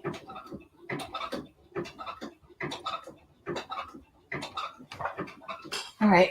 So I think, y'all, I try my best. So you got it though. Like a lot of times we, if stuff don't come out completely at 1000% the way we want it to be, I think sometimes we are a little hard on ourselves because I'm still like that, and I've been sewing for a few years now. So don't ever get discouraged. Sewing is really therapy for a lot of people. You can have people who are in relationships that they don't want to be in. It could be so many different things, and sewing actually brings light to a lot of people. And some people sew just to get, clear their mind and not necessarily sew things for themselves. I just because I'm extra as hell. I just don't like looking like nobody. So I just like to have my own stuff, and because I have a whole house full of fabric in here, honey, I got enough stuff to make my clothes for the rest of my days. So that's just how much fabric I have in this house. So, but yeah, don't get discouraged. And anybody that does want to start a sewing journey, I don't want you to get discouraged as well, because thank you, Barb. I just want people to understand, because some people it's a niche and some people it's a gift. Some people can sew And like me, I sew by sight. I sew things that I see. And it's kind of hard for me to show other people because you may not see things how I see things, but I literally just sometimes get fabric and cut it, put it on this table and cut it, and bam, that'd be what it is. Sometimes I make a pattern. It just depends on what it is. But yeah, anybody that is thinking of sewing, just, take your time. You're going to have boo-boos. You're going to have stuff that you be like, girl, this is what I made. And you just keep it pushing, Yeah, I'm wearing this. Full of Sugar said, thanks, Miss Avery. Miss Avery, I'm over here trying, girl. You see me. Full of Sugar said, what type of machine is that? This is my sewing embroidery machine. It's actually my embroidery machine before I bought my other one. So it's a Topaz 25. They're not, they don't make these anymore because this machine, I want to say, is probably 10 years old, 10, 12 years old. And it still has a nice size embroidery because, a lot of times when people get their first embroidery machine, it's always a 4x4. And I was very, very lucky to have gotten this one. And it's a 10x6 or 6x10 embroidery area on this one. Y'all, Nairo. Has Nairo been in here tonight? Nairo sent me a new bodkin, y'all. Look at this one. A bodkin. What is that? Do I need my bodkin to go through to take the elastic through? I just use sewing. I just use a paper. Yeah, I just use pins. These bodkins changed my life. Really? And Nairo sent me one. So this one, y'all know. Okay, so if y'all saw the last thing I did, I used the other one that I had, the metal one. But this one, y'all, that Nairo sent me, and she got this off of Amazon. She might have it in one of her videos if y'all want it. It bends and it. Girl, this is fancy, Nairo. Yeah, honey. I have so many things. Cool. You need things. Yeah, girl, I don't use this stuff. I just because it's so easy for me to just grab pins. Girl. When you are sewing straps. I used to hate making straps when I first started sewing because I hate turning them inside out. But because I went and bought all these turn tools and all this stuff, girl, them stuff, I've opened up one and it only took me one time for it not to work for me, honey. That thing is up under this table and one of these boxes up under here. I just use pins. But I did see on YouTube where somebody sold a piece of fabric. And they sewed the fabric to the end of whatever, because this is a casing, it's different. But if I was making a strap, so they sewed a piece of fabric to the end of the strap and pulled the fabric all the way through. Now that was easy. But yeah, I saw it on somebody's stuff on YouTube. Yeah. You found all types of stuff on YouTube. I swear. How long does this need to be? So I make my elastic 1 inch to 2 inches smaller than my waist. Because this is a thin elastic, I'm only going to do a 1 inch difference. So my waist is a 33, so I did this at 32 inches. So you do yours 1 inch less. If it was a wider elastic, you would do it maybe 1.5 inches so that you don't get with wider elastics. You don't want that bending when it gets to where your waist is, because a lot of times things will bend and it'll start bending in. So because this is a small elastic, it's not going to do that. Okay. So we're going to go ahead and weed it through.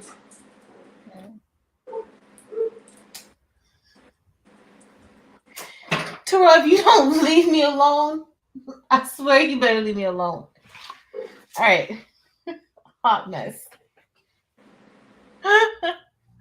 Dibs, don't even pay Terrell any attention. Terrell is actually my friend. He's so strange, child. He just wants to come and bother me. All right, now, I think I'm doing this right. When you're sewing things and having a channel, when you get to that end, that side seam piece, that's another thing. When you iron your side seams, because we serged it, it's nothing for me to open up. But if you were sewing this with no serger, you want to open your seams. You want to open your seams up because when you're trying to thread your elastic through it, you have, when those two pieces are flipped up, it makes it hard for the elastic to go through the channel, if that makes sense. Okay. Yeah. Because if you didn't clip the ends like we did, well, like I did, if you didn't serge your ends, when you go through that side seam piece, it would, you'll have to keep tugging through it to go through the wave of the fabric to get it through there. Okay. He'll be all right then. He probably need a timeout. All right, I'm putting it through. We're going to go slowly. Hopefully, I had some smaller parts where I kind of was off a little bit when I did the sewing. Just put it in the back. Okay, this looking like an actual little top of a skirt now. I see it coming together with this. Yo, I got to wear this.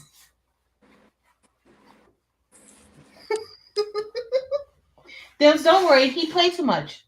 I told him he was going to get blocked one day. Somebody was going to block his butt. Don't worry. Let's see.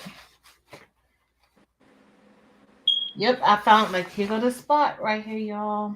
I may have to...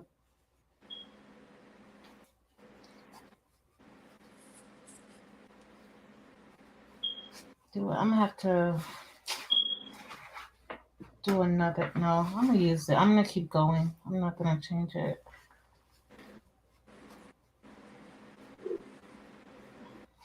Let me see.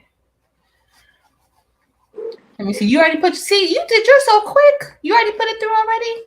Yeah, I'm done. Girl, you fast. It's me who's slow. Too slow.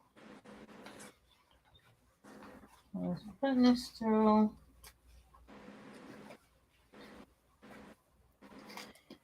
I think where I did, like where I kind of bunched it up a little bit.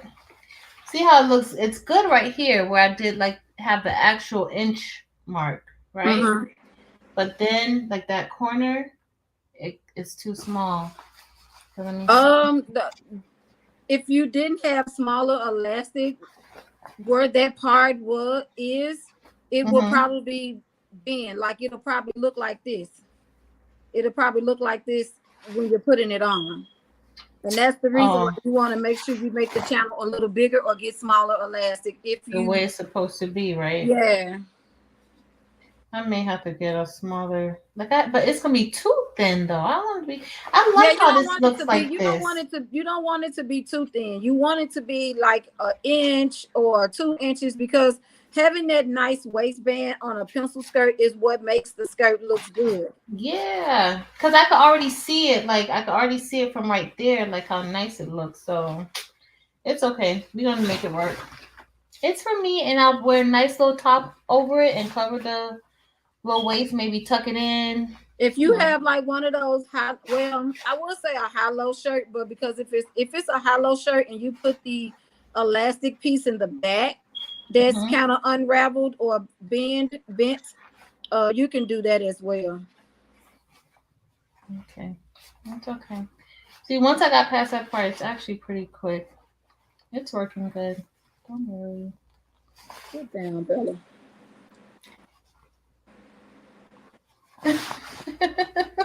Sit down. Sit down. Bella say she need attention. She do, girl. Keep jumping on me.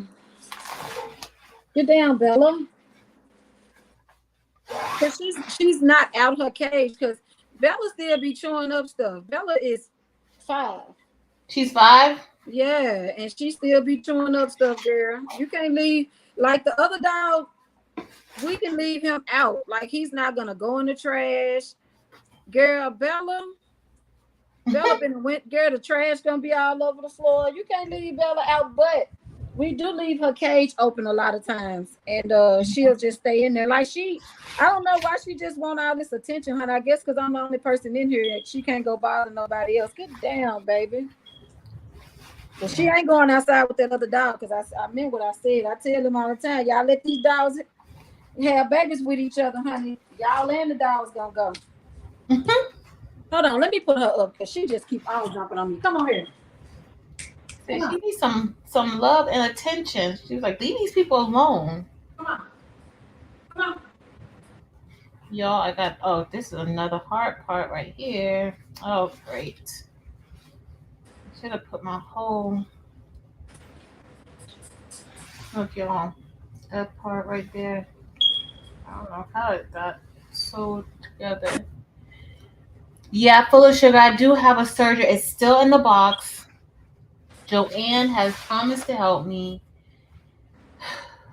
but it's still in the box. I need to do better. I need to really do better. But I've been kind of scared of it. I've heard like horror stories about these sergers. Yeah, I'm gonna have to. Why did this sew together, y'all? Maybe. Oh, it didn't.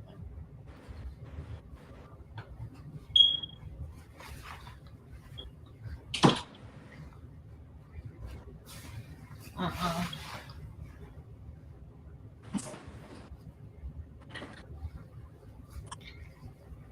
I think I'm gonna have to take this part loose. I have one part that I gotta take loose, y'all. And I'll sew it back better.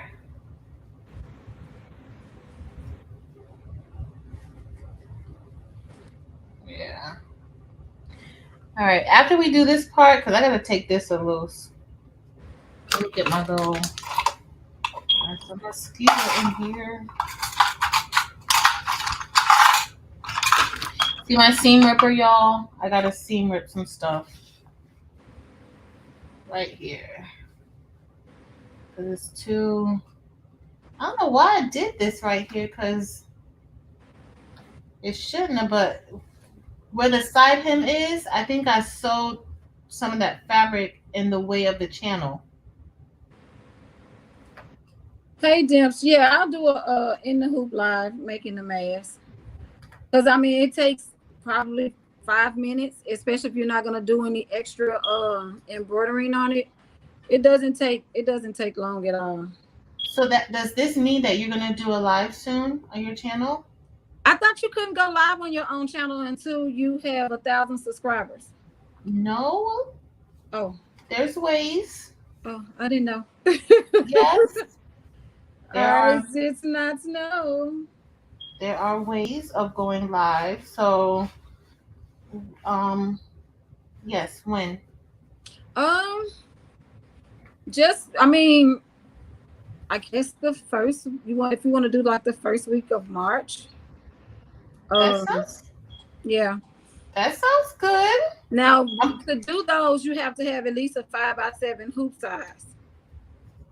Okay. So you got a 5x7, right? Yeah, we can do 5x7. Okay. Yes. Yes.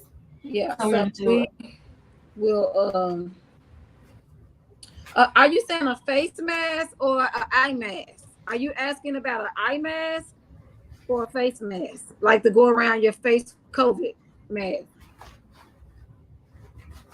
Welcome back to Londa, girl. A face mask. Okay. But she's saying a face mask, or I don't know. It just said a face mask. Thank you, face mask. All right. So, all right. I finally got it through because I had to take that part right there where the side seam is. Yeah. I had to take it apart. So when I sew it back down, I'll just do that. All right. So I'm fixing this around the elastic, y'all. Okay, so now before you do that, go ahead and close your elastic up because you see how you have that extra sitting out. Mm-hmm. You want to go ahead and close that elastic up. Now, with closing your elastic up, you definitely want to use a zigzag stitch. You want to put the two pieces together, and you want to zigzag stitch it. Okay. So that way it does not pop apart like you have this skirt on and you be trying to pull your shirt down. Okay, so I'm just gonna do right here, right? Yeah, you're gonna go back and forth. You're gonna do the zigzag like 3 times or so. Okay. Because you want to ensure that it's not going to bust. So you're gonna zigzag it, and then you're gonna use your reverse tool and keep going back and forth. Okay.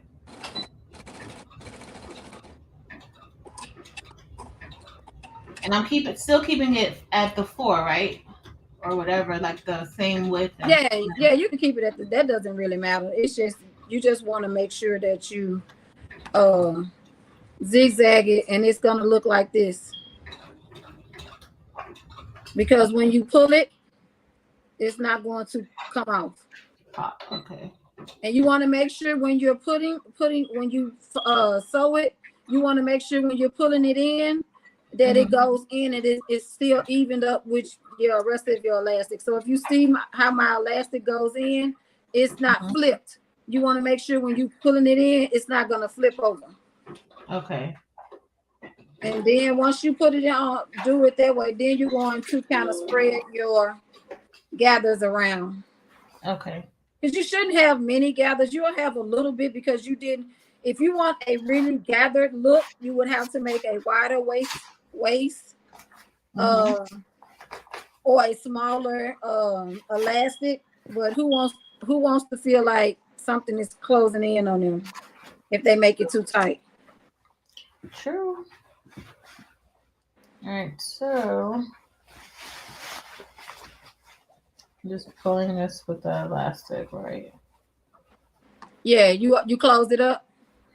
Yeah, I closed the elastic up. Okay, then just go ahead and just shift your gathers around, just evenly disperse them so that they, it kind of looks like a skirt.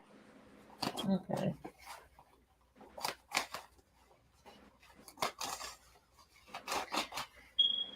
I'm gonna have to make another one of these too.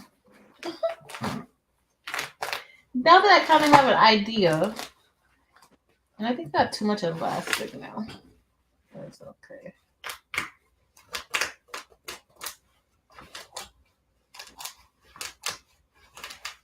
Yes, Mary has a YouTube channel. Mary Warzak. She does. Sharon's YouTube channel is at the top. It should be at the top of the chat. I think I pinned it. Thank you, Dims. Dims put it in there again. Thank you, Miss Lakeisha. All right, so I think. All right, I just gotta do a little bit more of this.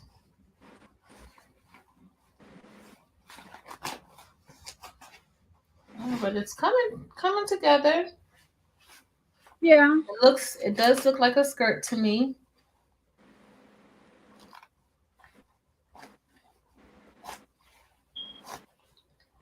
It does.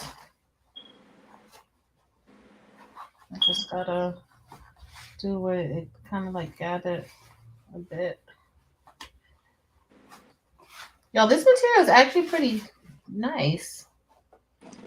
A faux leather pencil skirt is actually very cute. You can, dress it up. You can dress it down. You can put boots. You can do so many different things. A high-low shirt. You can do so many different things. When we're done, I know we're gonna get off really soon, so I'm gonna show you how to make a flared skirt. I'm just gonna kind of do it really quickly, but we can like ask questions. But I wanna because I did say that I was going to do 2 different types of skirts because pencil skirts are not for everybody.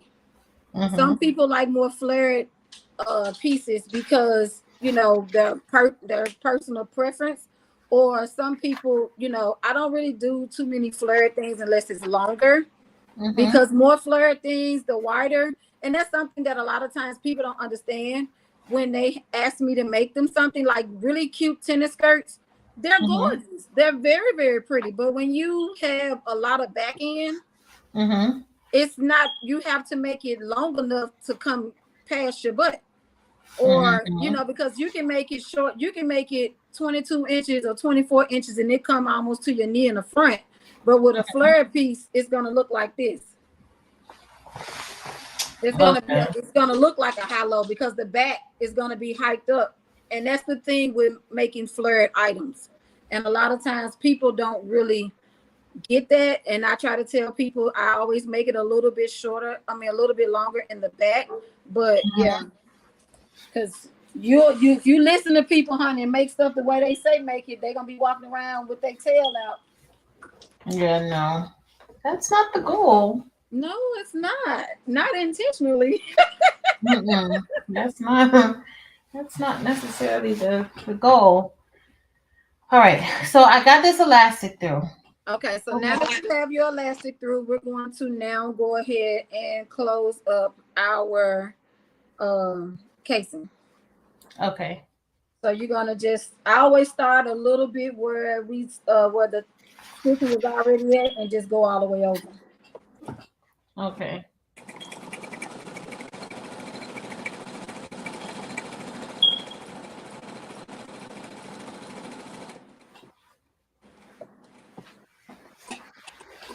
And I'm still keeping the same zigzag, right? Yes. You will learn to play with like the zigzagging, and once you start making them, you can know how only you know how you want it to look. And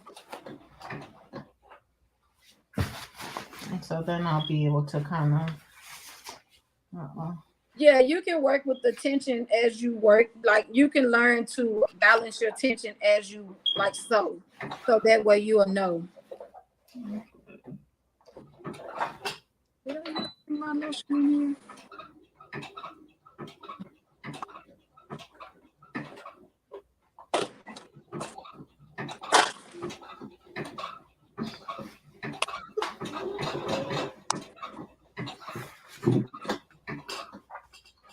Oh God, y'all, what am I doing? Yep.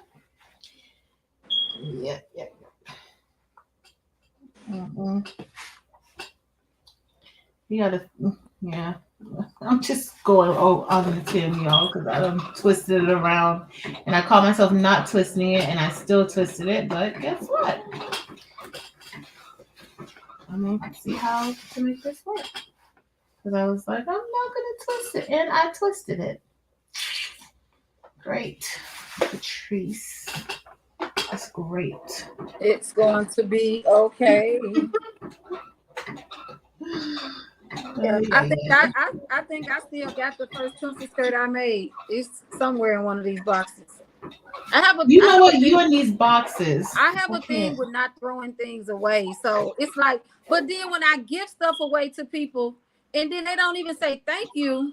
That's a thing for me, girl. You can cancel Christmas if I give you something and you don't say thank you. Yeah. I don't like that. Like, people like, well, people just don't do that when you shouldn't take stuff from people and don't say thank you. Yeah. I don't know. It's different now. Even when I look at the kids in school, I be so surprised when the kids, not really surprised, but it kind of makes me happy when the kids be like, oh, thanks.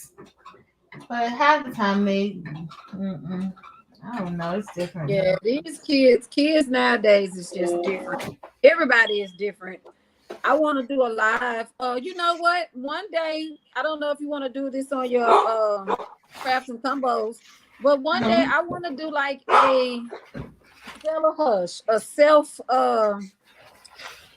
self-care live, because it is so many people in this world that boyfriends are killing these women.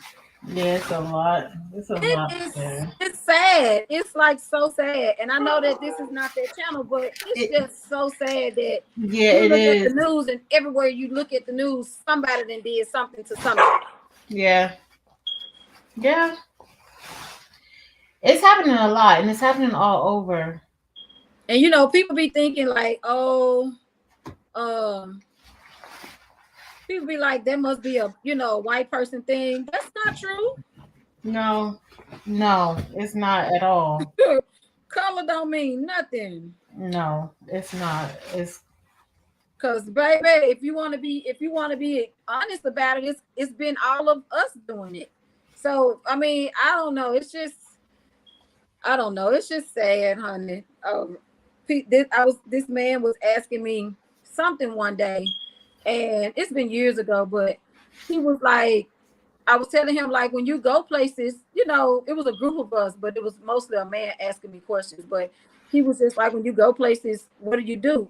I tell somebody where I'm going. Of Somebody course. needs to know somebody, and he was like, I think that's a little absurd. I don't. No, nowadays you kind of have to. You have to tell people where you're going. You Like know, at least so that people know. You know, it's a lot going on.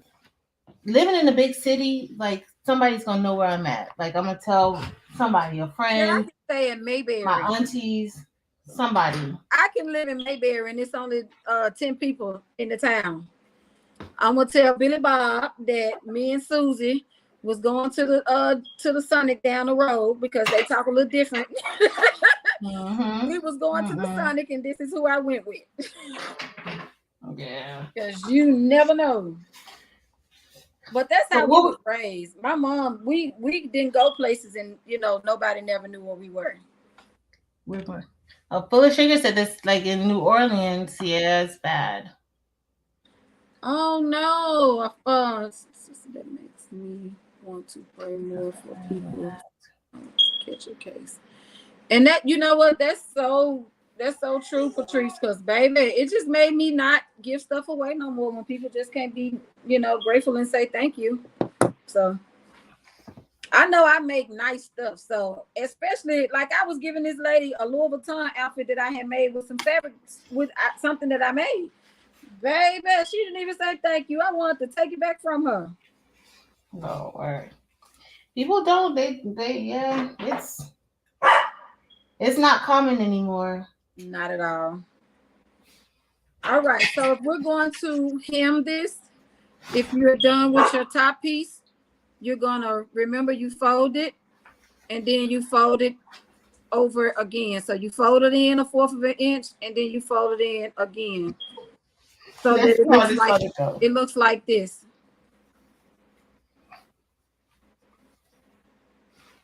Now, if you need to pin it, you can. Girl, I might need to trim it. This thing gonna be tight, y'all. Go try it on. It's gonna be. That's always the best way to do it. Because I always try stuff on before, especially if I'm doing pants or jumpsuit. I go try the pants on before I attach the top part to it, so that I know how it's going to fit if I need to take it in some more. All right, y'all. I'm gonna go see if I need to. What I need to do. I'll be back. You guys will see. It's only gonna take 2 seconds.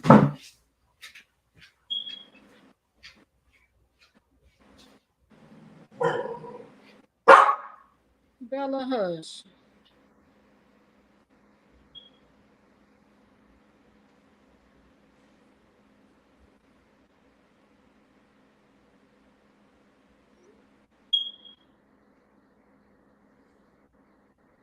I use a hemming foot.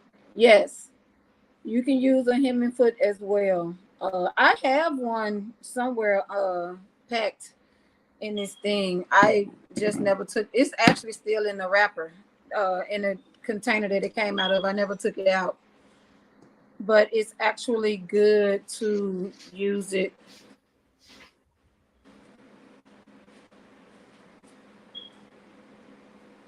I don't know if she needs to go out or not.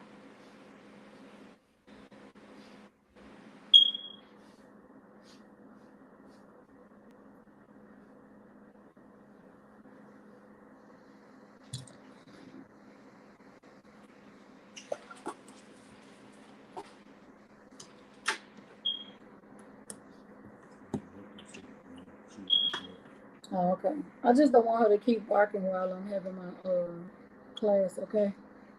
Thank you.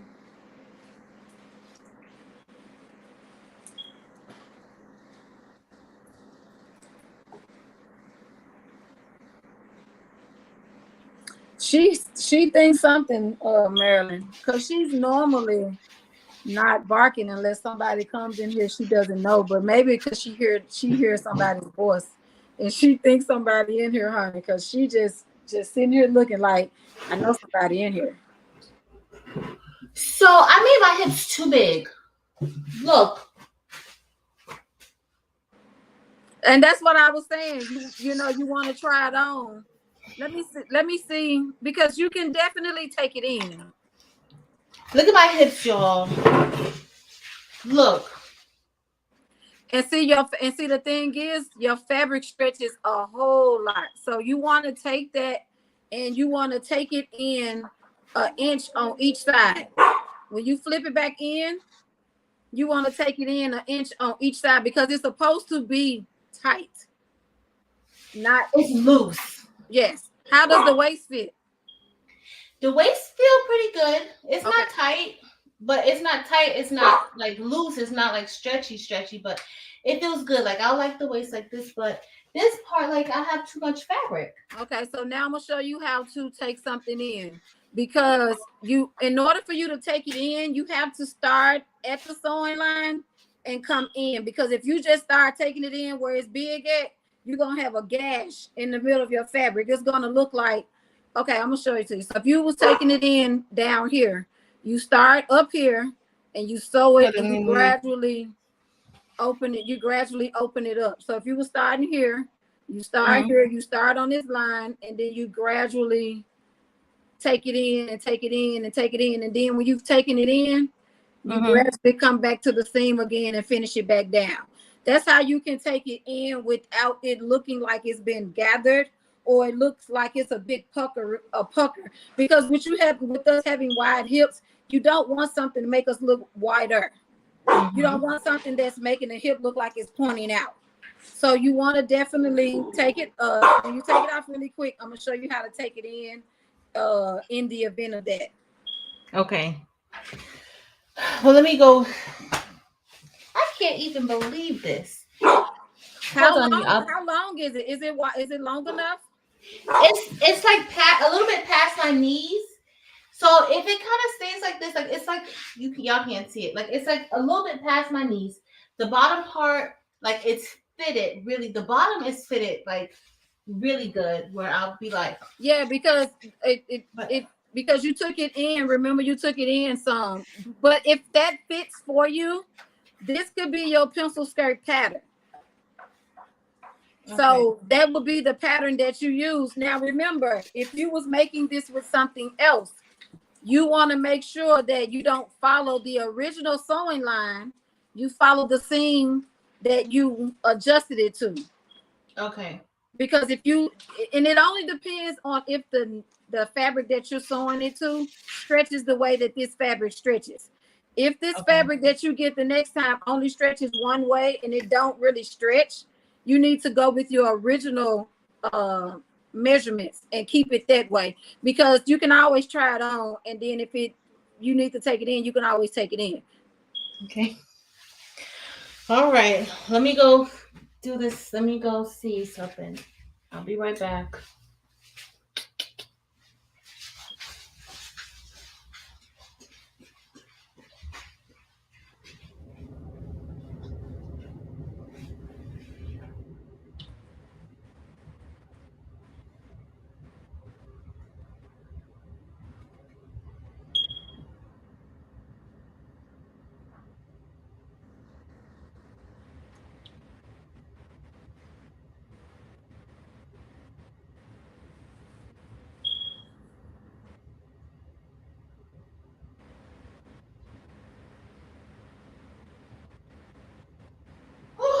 Yeah, S-curve ruler is real good with that too.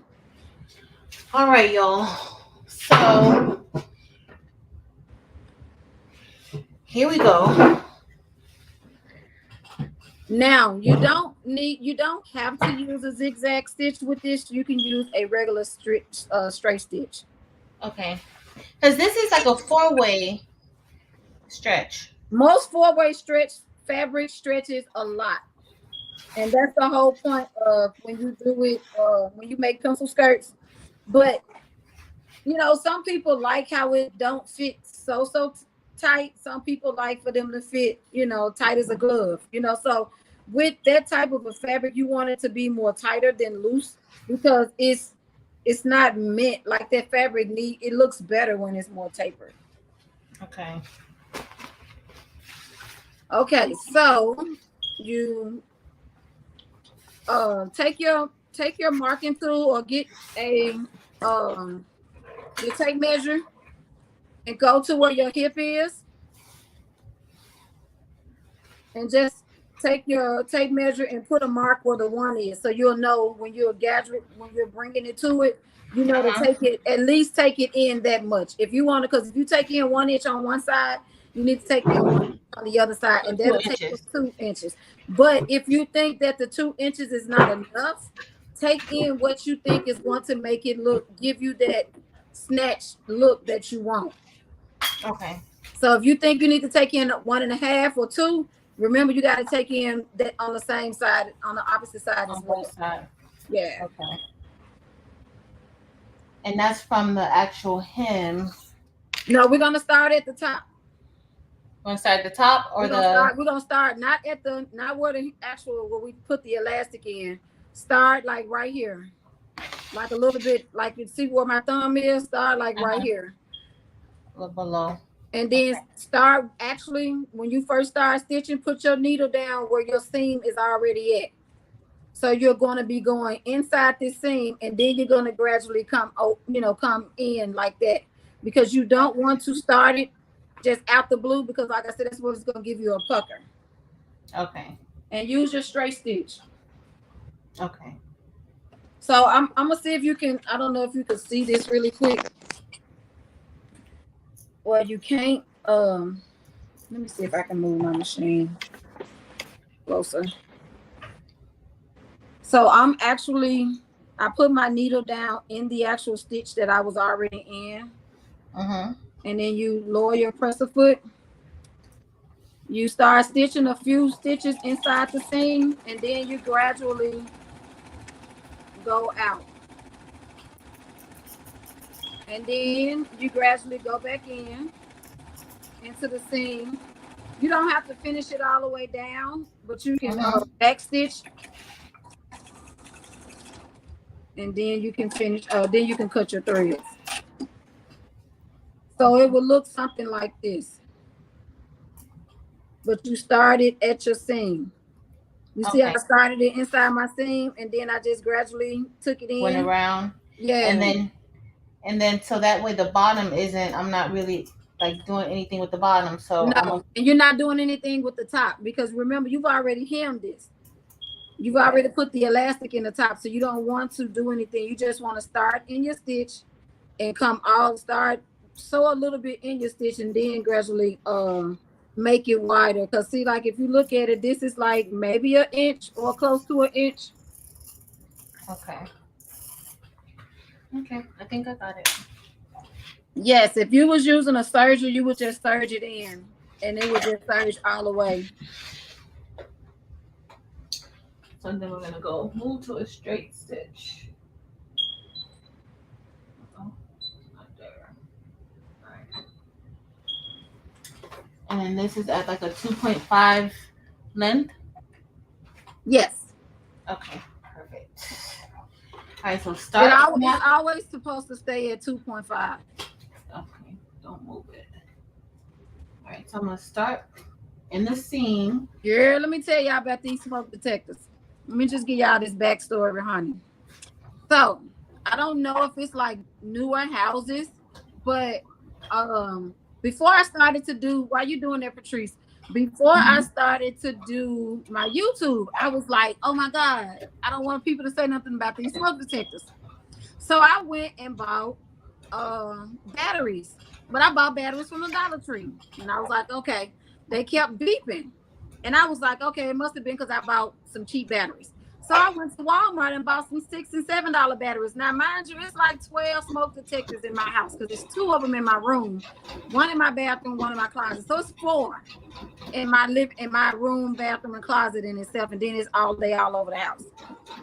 So I went and bought brand new, expensive batteries, and it's still church. There's no batteries in all my things don't have no batteries in it. None of them have batteries. But because the way this house was made, my neighbor told me, because the houses are newer, that they're going to still work even if you have batteries in them or not. So I would have to get an electrician to come in and take all of these out and put some kind of thing in it. And I'm not gonna do that because I'm renting this house. So yeah, I wish it was another way for them things not to go off. But right now, I don't know, because putting new batteries in it, they still go off.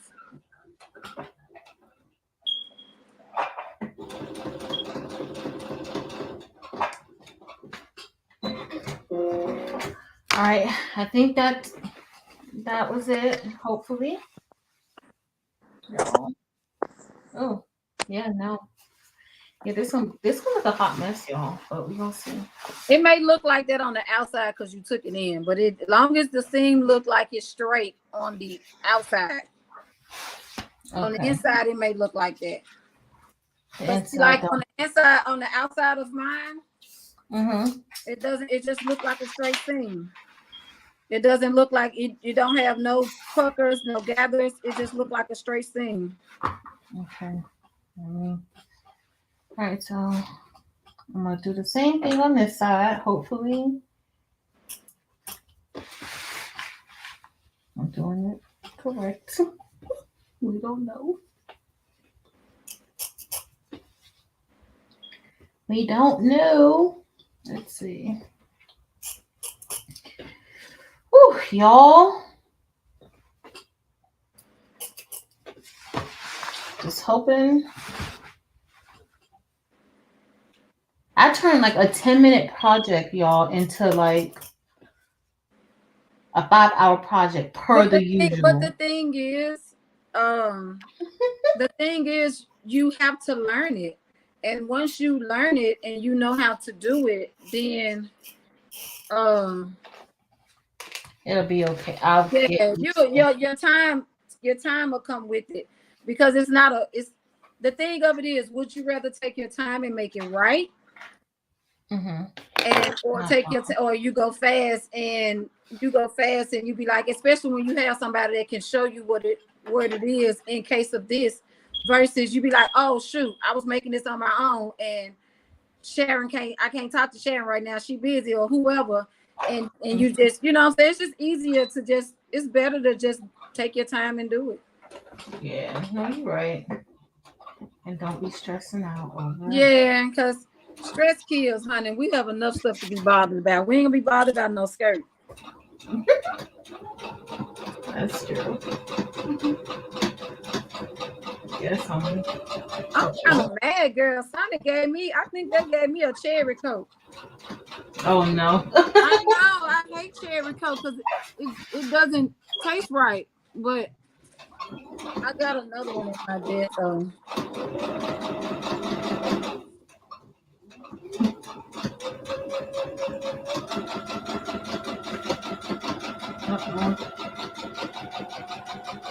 Oh.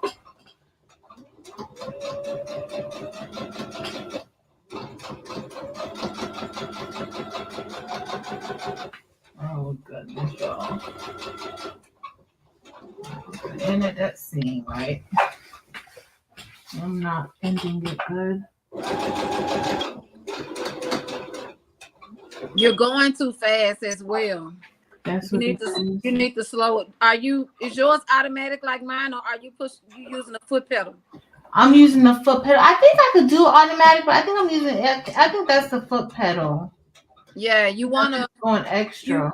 You know, it's how you drive, because all of mine come with foot pedals too. I just don't use them.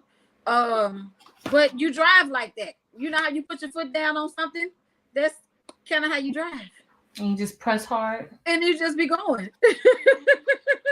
So you have to gently, when you're sewing and you're getting in your groove, just gently push down on your foot pedal and make it go up. You can make your rhythm go up as you're comfortable in your seam, because you don't want to go fast through your seam and then you have to either take the seam out, or your seam is uneven. True. But it looks cute from when you just held it up. Yes, that looks cute. It doesn't even look like it has, it looks MC Hammerish because of the fabric, but it still was cute as hell when you had it on. It was okay. It wasn't bad. Yeah, it was cute when you had it on. Girl, I would buy a cute little sweater. All that stuff And you wear didn't it with need from it. Five Below, girl, I would top that with a cute little sweater. And I don't know what y'all weather is, but I'm sure it's pretty. Girl, I would rock it, especially while it's somewhat of a still cooler season instead of being hot. Where you can actually wear it and nobody be like, why Why do she you got have that that on? on? Yeah. Especially here. I be trying to wear my warm clothes as much as possible. But it But y'all begins don't so really hot quick. y'all don't really have a winter. No, exactly. It start off in the morning, it might be cool, like 60, and then by the end of the day, it's 90. That's how it was today. Well, at least it don't be hundreds like it do be here in Texas when it get hot. Oh no, it be hundreds here too. Oh, Like now though, now for winter, because it's kind of until the actual spring, summertime, it gets a little hotter. yeah, Yeah. it's not good. All right, so we're gonna sew this bottom we didn't do zippers. I think somebody is it Andrea? We didn't do zippers because zippers are I like to show people hands on how to install zippers because a lot of people are actually afraid of putting zippers in. So yes, we didn't do this project. That's why we got 4-way stretch fabric. So we did not have to put a zipper in. not on this one because y'all see I'm already struggling with it. So can y'all imagine me doing that? All right, I'm just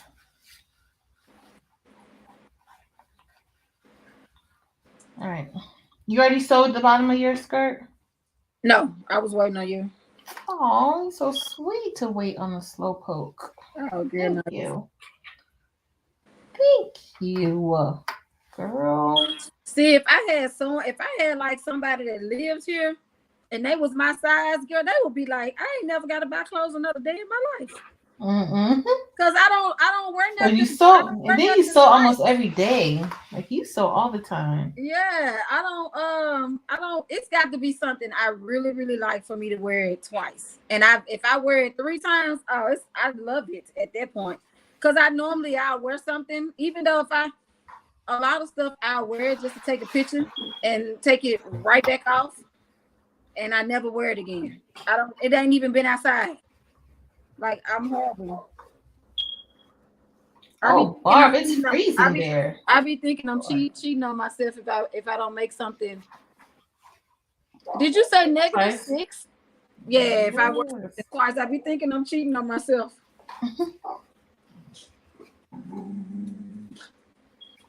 All right, so you ready? I thought I was, and then I looked to see how I've been pinning this, and I pinned it crazy. Okay. So let me see. I think I get I don't know. I get caught up. Caught up in all types of stuff. What? I don't know. All right, let me see. All right, we're gonna go. We're gonna go with it because, yeah, I'm all pencil skirt out, y'all. I'm all pencil skirt out. Girl, you're not gonna be pencil skirt out. You're gonna make another pencil skirt. Find some 4-way stretch denim. If you ever find some, you need to buy enough of it because that fabric, it's hard to get. It's hard to find stretch. It may be a little bit costly, but it's so hard to find stretch denim. Yes, I got some in my room, and I don't want to use it because I don't know when I'm gonna find some again. Yeah. But baby, I made a pencil skirt and I messed up and gave it to somebody, and I was looking. I was like, I know I made this skirt. Girl, I forgot I gave it to somebody. I was like, oh, shoot. So, but that will make a really cute pencil skirt too, and it's something that you can wear all season long. All around. Yeah, year round. Yeah, year round. Yeah, you don't have to wear it at a certain time. Yeah. So you ready? Yep. Okay, so you fold it and then you fold it over again. All right, and you're going to sew this at a 3/8. So 3/8 is the size of your when when you sew it at a 3/8, it's the size of your presser foot. So it's not going past the presser foot. Okay. So like almost like right down the middle. It's yeah, the presser foot and the fabric, the way the fabric is folded should be almost the same. Okay. Yep. And then we're doing a straight stitch, right? We're doing a straight stitch. Yep.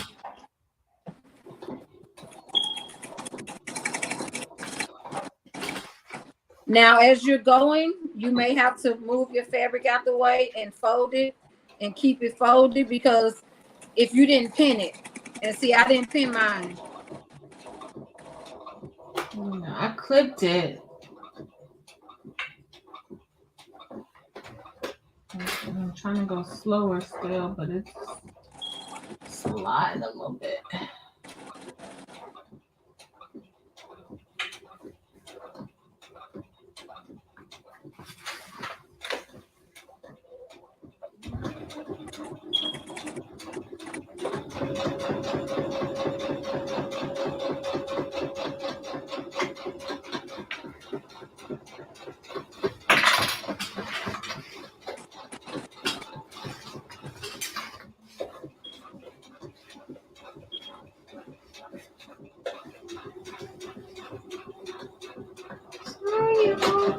I'm not even looking at the chat. Y'all know I'm over here trying to concentrate.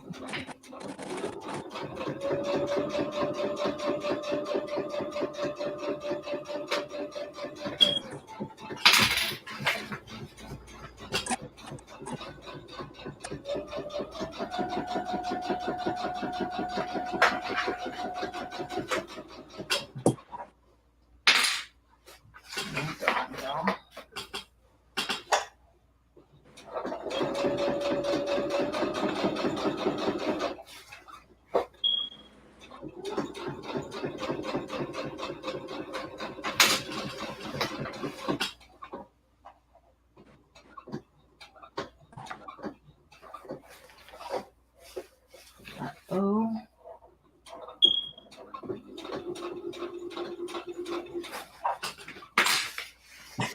Almost around. It seems like I've been sewing forever. Well, sewing this one little pin. It hasn't been forever. Y'all, I'm concentrating, y'all. Bye, Marianne. See you later.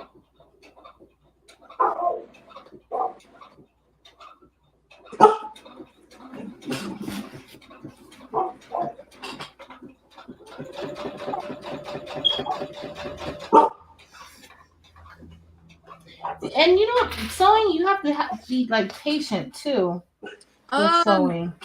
You do. I can't pronounce her name. Is it Fulla? Full of sugar. Full of sugar. Okay. No, these are some. They are YDL. I just got these, and they're 10 inches, but I got these off Amazon. I think that was like $14, but they work really, really good. I have some, is it ginger, some kind of scissors, honey, that I paid close to $200 for, and I don't even use those scissors.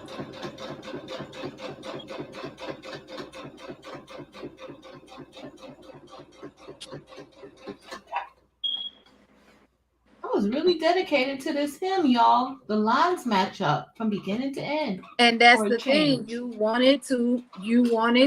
rather take your time and they come out even and matching up with each other, instead of you would see that. You know, a lot of times people don't see the imperfections that you make with your clothes. Only you would see that. Mm-hmm. And I'm going to one day we're going to do a Zoom, and I'm going to show you how to use your serger. So when we do another sewing tutorial, we do something else on online again, we can do it, and you'll be more familiar with using your serger as well. Okay. Sounds good. Is that it? We're all done? Yes, but let me show you. I'm gonna cut this skirt really quick for you guys so y'all can watch. So hold on 1 second. Okay. So if you Y'all. were making a flirt,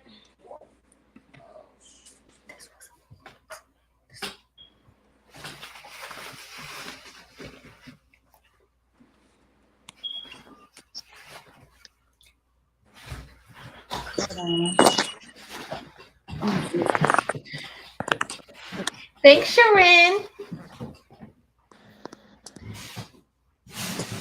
Waylon, I wish I gotta do.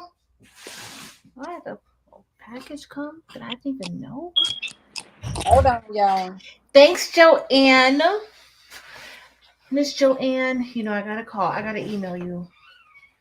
I call you. Okay. All right. So if we were making a flared skirt, and I'm gonna go through this kind of quickly. Remember, when we get it off the boat, it is folded hot dog style. It's folded hot dog style. So we want to take it and fold it hamburger style. So we're gonna take it and fold it the opposite way that it is folded. Kind of like how you make a bonnet. The way you have to cut it, because you cut it in a circular fashion. And this is a one. Let me move this out the way. This is a one seam skirt. It's not you don't have to sew it, multiple seams or nothing like that. So let me. I think I'm gonna try this on. Let me see if it's better, y'all. I took out probably too much.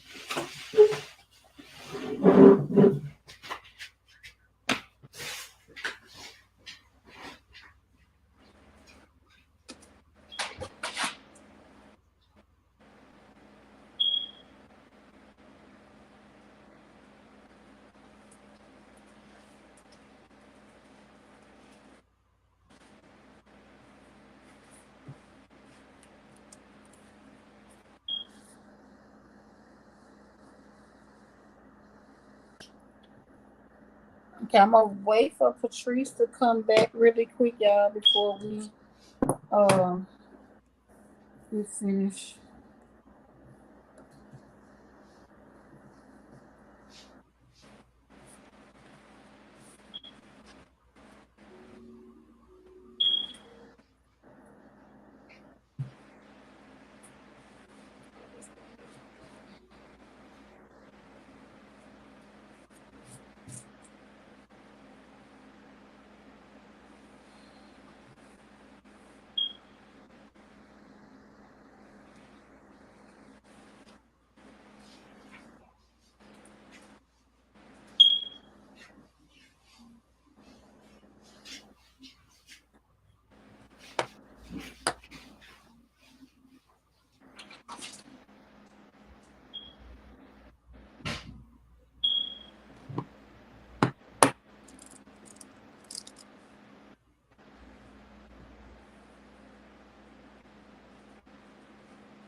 Hey y'all, I'm back.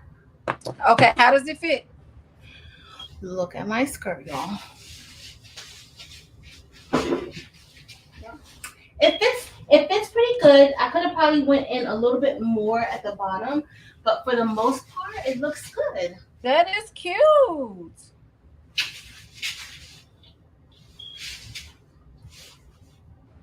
It came out good. I like this, and I'm glad that I have more of this material because I'm probably gonna make. I'm like actually. That's actually Okay. very cute. Thank you. It'll look good with some heels. And see, once we get into With my shirt Josie made me. sewing, I can teach you how to put darts in, and that brings in the waist. So yeah. Thanks, y'all. I'm happy now because y'all saw me earlier. Like I was like, oh my goodness, what is going on? It's gonna be a hot mess. Eve, look at your girl over here, Eve. Look. In my Josie's voice, who you know? Thank you, Sharon. You're welcome. All right, so y'all want to go put on some heels now. We're going to do this flared skirt for the people who do not like or do not wear pencil skirts. If you wanted to make a flare skirt, the only thing you need to know is the waist ratio and how long you want to make it. Because I have so much on this table, I can't make it as wide or as long as I normally would. So when you do your waist ratio, you can use a calculator or well, yeah, if you don't know it, you have to use a calculator. So you take your waist measurement, you divide it by 3, and you take away half an inch. So my waist measurement is 33. If I divide it by 3, it's 11. And if I take in a half an inch, it's 10 and a half. So I am going to make 10 and a half, and I'm going to keep my finger at the top. And I'll come down 10 and a half. And I'll put a pin, and you pivot all the way over until you get to the other side.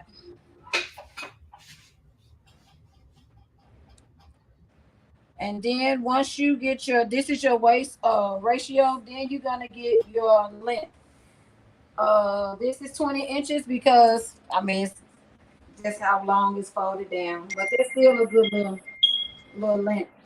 So you're gonna do 20 inches all the way around. Now, what you want to do is you want to follow your pins from the pins that you put at the top.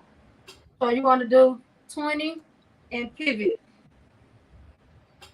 And that's going to give it that flared look. So it's not like for people who don't wear things that's kind of tight fit, you can do it this way. So you take it to your next pin and you pivot. And they are so simple and easy to make.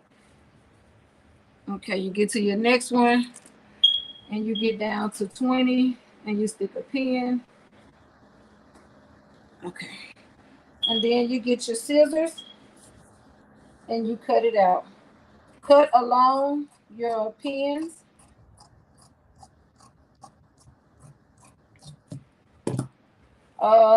If some people use their fabric for other stuff. You can use this to make a mask or something. I just throw it away because I'm not using it. And then you do the same thing for your bottom pins.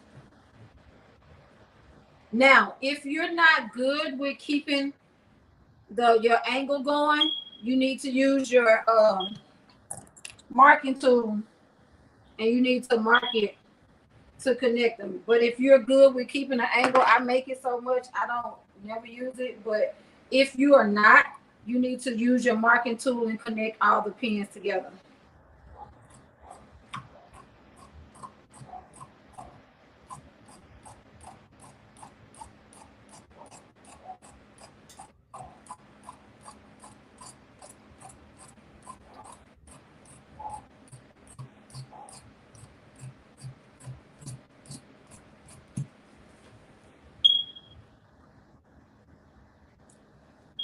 You take your pins out. You move your fabric out of the way.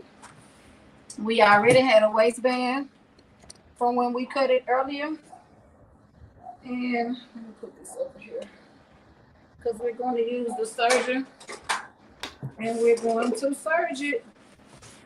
Now, this is a quick tutorial really quickly.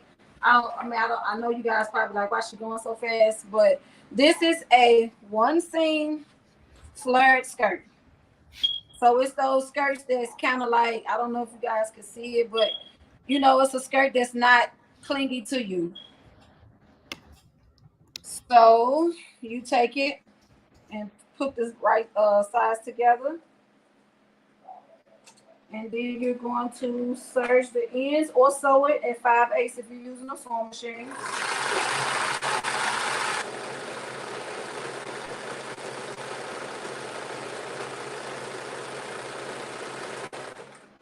I think I'm gonna have to make one of these this weekend.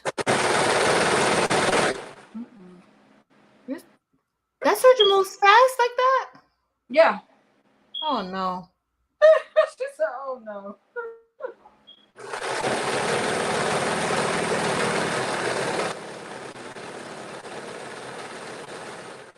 All right. So I don't always hem my circle skirts because this is the rule with making a flared garment. When you cut something, to let it sit overnight before you hem it, because if you hem it, because it's cut at an angle, it's going to fall.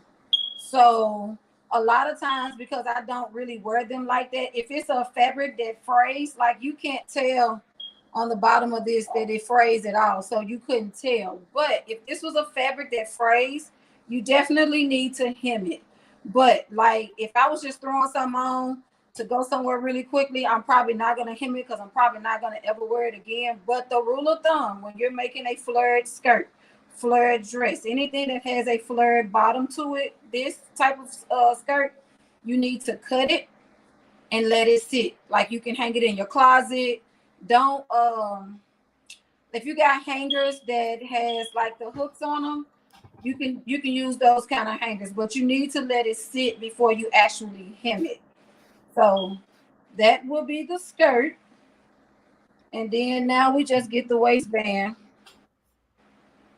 And we're going to put the waistband right sides together. Now this is the waistband we cut when we was making the pencil skirt. Mm-hmm. So now the difference is this waistband has a seam on both sides. It's only one seam on the skirt. So we're going to serge this.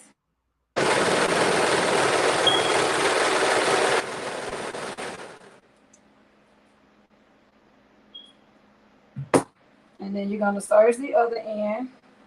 And this is how you make a waistband to a garment.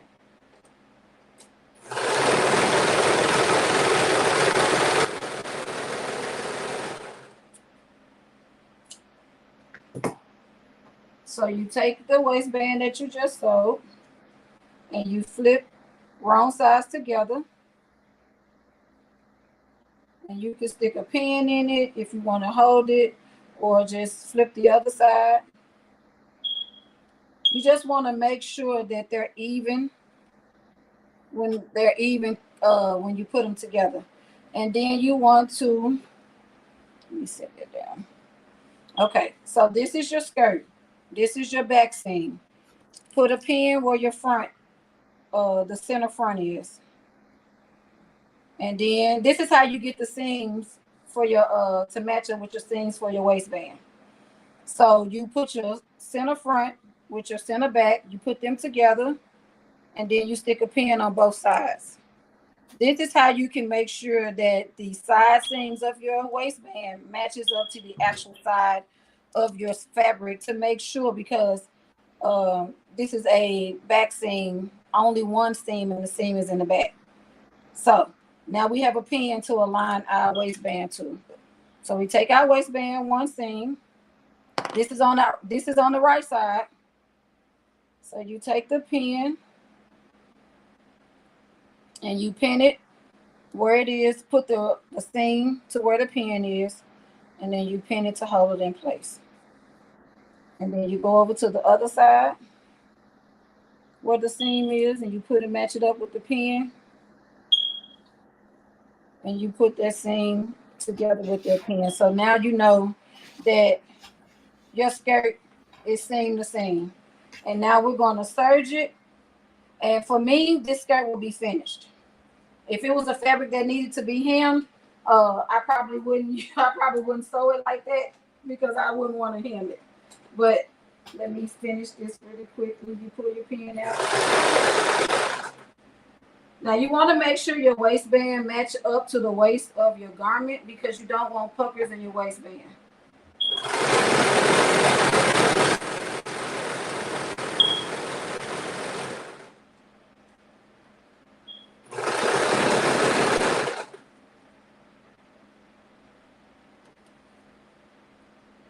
I'm just making sure all layers of fabric is in the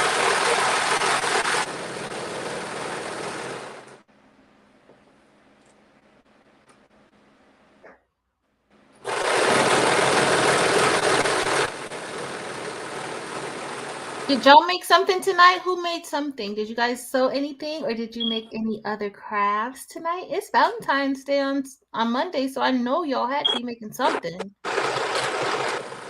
Something.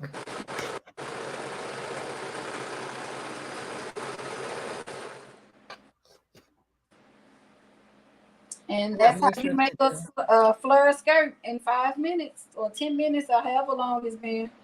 But that's how you cut it and then you make it. But this is the back because that's the same. But this is the front. So. But that was nice and quick. And you want to make sure that your seam is matching up. Like you want to make sure that there's no puckers in your seam. But yeah, that's how you make a skirt in a few minutes. So when I'm pressed for time, that's literally stuff that I do something that I can, a bodycon dress, I can probably be done with it in 15 minutes. I just cut it out, sew it, hem it, and go take my shower and put it on. Wow, nice. But we'll do it more in depth for the people who did not watch it. I mean, for the people who, you know, you may have to slow it up a little bit, but it's very, very simple. You do a waist ratio and how long you want it to be. It's similar to like cutting a circle for a bonnet, but you only do it, when you do it, you have your raw edges facing you and your fold is adjacent. So it's kind of diagonally. And then you cut your, this is your pivot point. This is your waist ratio, and you make your waist ratio this way, and then you make your length this way. You cut this out, you cut that out, you make your waistband, and you're done cutting. But remember, when you make this type of a skirt, a lot of fabrics like satins and stuff like that, they will shift. So before you, if you're just gonna wear it and not wear it again, or just wear it and go, you can. But the rule of thumb is when you make flared or A-line pieces, you want to let them sit for a while before you hem them. Okay. But that's good info. That is it, my loves. Thank you, everybody. I hope you all enjoyed tonight. I see some of y'all were actually making some things, so that always makes me happy when we're crafting together. Miss Ruth was making some tumblers. Roxanne was making, well, she was putting bling on some baby onesies. Lord, that bling. I can't wait to play with some bling this weekend. Mary, that was fast. I was like, not even a full 10 minutes. That's pretty. Honestly, y'all, I'm the one who dragged this whole skirt project out. She probably was over there like, now, Patrice, this don't take that long. Now, y'all know I'll drag something out in a minute. Nah, as long as I leave in time enough to pick up my son from work, I'm fine. But we're good. Okay. Oh, good. Another project we can do is I'm going to start blinging. You're welcome. Is it rug? Rougie, I'm sorry, baby. You're welcome, baby. We're gonna do a bling patch, and that's something that you can do with your cutter. You can cut the felt with your cutter and bling it, or you can, you know, me, I'm always doing something a little bit over the top. I will make it an applique on my embroidery machine, and so it can have a satin edge around it and bling it. Somebody asked me to make the insides. Yeah, somebody asked me to bling a Chanel patch for them, an iron-on patch. So, you know, that could be something else that we can do too. And these things sell because I don't know if y'all don't know, but if you got an embroidery machine, Patches is the thing, baby. Yeah, the patches Patches are. is, and you can do patches with a 4x4. You know, a lot of people get discouraged when they have smaller machines, but you can do patches with 4x4 because most 4x4. standard patches is a 2x4. So, yeah.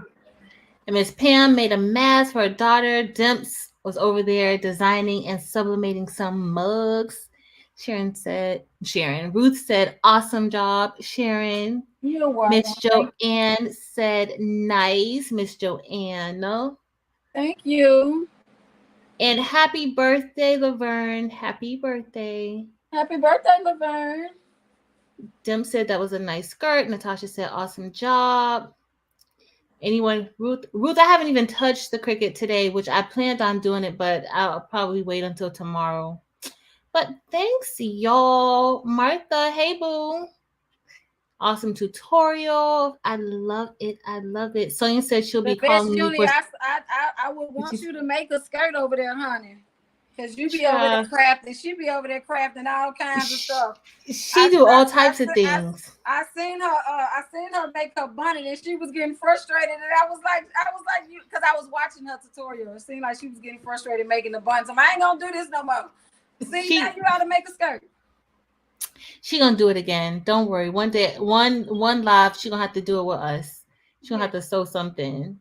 Yeah, tell her pull that machine out, honey, and go and sew something. But if you guys have any questions, you guys can ask them in the chat, or you can ask on my channel as well. Do not forget my handles are Sewing and Crafting with Sharon Facebook group. I have Sharon D. Lifford as my main group. My main Facebook page. True Couture with the K is my Instagram and my TikTok. So I'm getting better with posting videos, y'all, because, honey, I done been on this live for 3 hours. Yes. And so guess what? I was in somebody else's house all day, honey, because I was like, Jesus, whew, I got this class. I think I was hyperventilating. I didn't know because I don't know.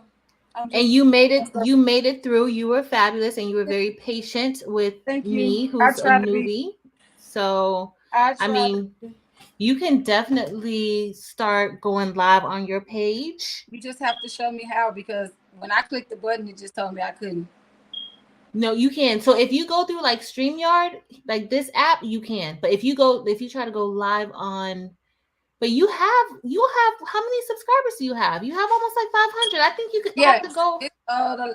When I checked earlier before the thing, it was 443. So it was almost. I'm trying to get at 1,000 because I want to start doing a lot of like blogging and showing people how to get like materials and different things, like when I go to the craft store, but you can't do it.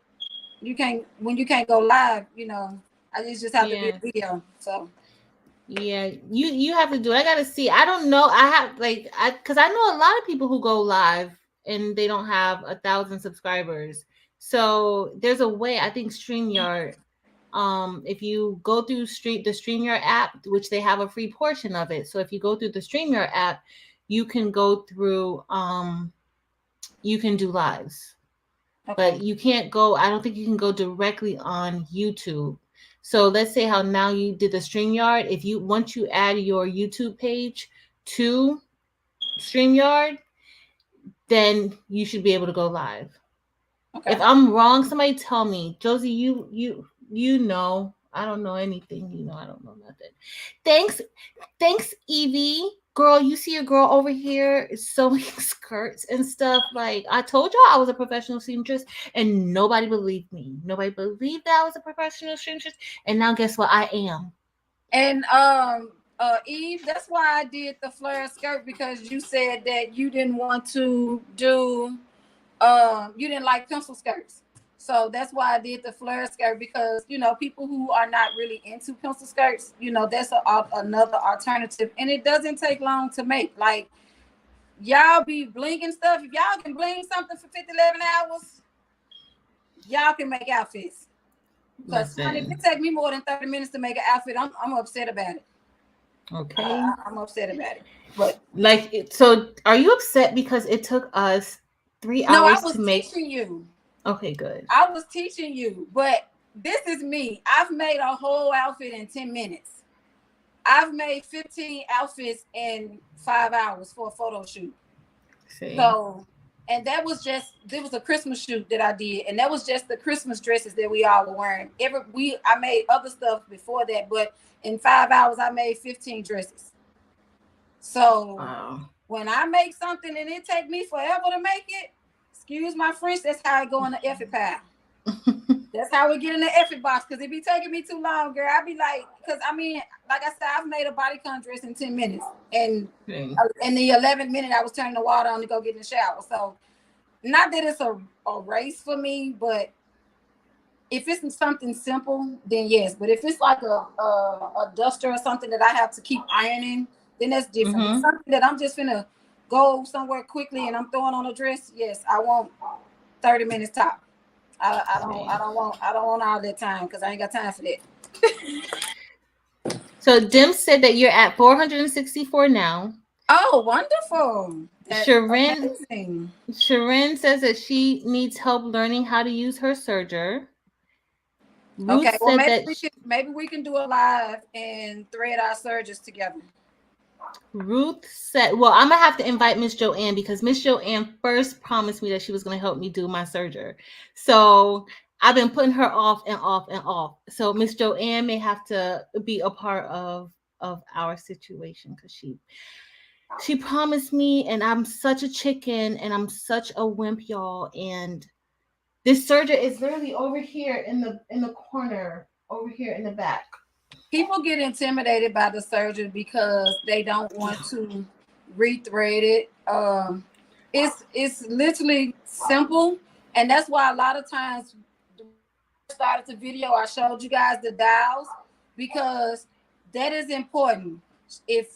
My grandbaby shifted my dials one time and I wanted to scream, because I didn't take a picture of it because I was sewing something and it wasn't serging correctly. So now I just take a picture of it and I go back to my, but now I know it. But it will save you a lot of time, especially for simple projects. You can be in and out and done in a few minutes. So because that thing goes so fast. Yeah, I don't know about that. Because it's so heavy, it moves my table. So yeah, it's a really very, very, it saves your life. Like if you was on the go and was making your clothes as you go, like I do, like that pencil skirt that I made, that I told you I made one made a video and didn't post it. I think I made that pencil skirt in 15 minutes. And that was me trying to show how to do it on a video. So, your serger is very, very good. It's if you're gonna sew, it's something you need. So Josie and Demps both said that you can go live using StreamYard. Dem said that she went live today with less than 500 subscribers through StreamYard, though. Okay. So this app, if you go and you just click go live, once you attach your channel to it, you can go live. Thanks, Josie and Demps. Thanks. Yo, look at Eve talking about her rump. Eve, my rump is too big. Did you see? It's a hot mess. Yeah, we ain't gonna talk about rumps, honey. What did she think? We now have to sew a mean skirt. That's the only clothing I can do.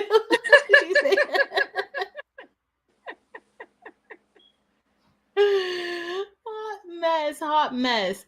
But y'all, I stayed on here too long, y'all. I got a lot of stuff to do tonight. And I made my skirt show. I don't have any side pockets, so I took in 1.5 inch off of each side, so that pretty much did pretty good. Yes. Now, if you remember what your measurement was when you made it, if you just made it again, just say your hip measurement was 53. You took in an inch and a half on each end, so now you make your hip 50 instead of 53. Because but you please you make sure the fabric stretches, it has the same coordinating stretch as the fabric you're using. If it don't, it's always good to make it, and if you need to take it in, it takes a few minutes to take it in. But that's kind of how you get to know it. And making pockets are simple. You take your hand and you trace your hand. If you don't have a pattern, you take your hand, you trace your hand, and you leave this side. The end part is going to be a flat, and you just take it around. If you just want to make it yourself, you can perfect it a little bit differently or make it, as you go. But making pockets are simple. Putting pockets on something is super simple. You just have to get more foundated and sewing, because when you make pockets, it's extra steps, but everybody like a pocket. You can get it done. Yeah, I would like a nice little pocket right But here. the only thing with me in pockets, because like this duster that I made, it almost went in the trash, y'all. That duster was nice though. Like, you always trying to throw stuff in the garbage when the stuff looks good. I don't understand, Sharon. I don't understand neither, honey. Because see, me and these hips got a love-hate relationship. I don't like these pockets. I don't like my pockets when I don't like my hips make my pockets look like they sticking out. And see, I like to make my ends a rib knit end, so it's more tapered. And then like I did front pockets, even though of course who uses them unless you put your phone up there, but you can put your phone in your side pocket. So, but yeah, I kind of didn't like how it looks tight. I mean, it looks, I don't know, girl, but it almost didn't make it, honey. It almost went in the damn trash, girl. It almost went in the trash. I'm glad that it didn't. Now so, y'all, I gotta find something to wear with it to make it. We are about to wrap this up. Yes, thank you guys. I can't thank you guys enough. Thank you. And yes, ladies, if y'all have any questions, just post them and we will do this again. Well, thank you for agreeing to come on and fighting through those nerves. Thank you. Jesus Christ, honey. I almost had to put some crown in my coat today. Oh. Well, you made it. You survived. I'm finna go to Sonic and give me a drink though, because they gave me this cherry coke. Well, you survived. And for the rest of y'all, thank y'all, of course, for spending tonight with me. I love Fridays. It's my favorite day of the week, even though now Tuesday is becoming one of my favorites too. But Friday's one of my favorite nights of the week. I love y'all. Thank y'all so much for hanging out with me. But your girl is tired. Like tired. I already told y'all the people at work were stressing me out this week. So I'm about to go and pull out my Cricut maker and just cut some things up and relax. So I love y'all, and until next time, y'all, make sure y'all go over to Sewing and Crafting with Sharon. Check her out on Facebook, also her Facebook group. Check out her YouTube channel. Make sure y'all subscribe, because she is the real deal. She is amazing. But that's it. I love y'all. You guys have a good one and be safe, okay? Bye-bye.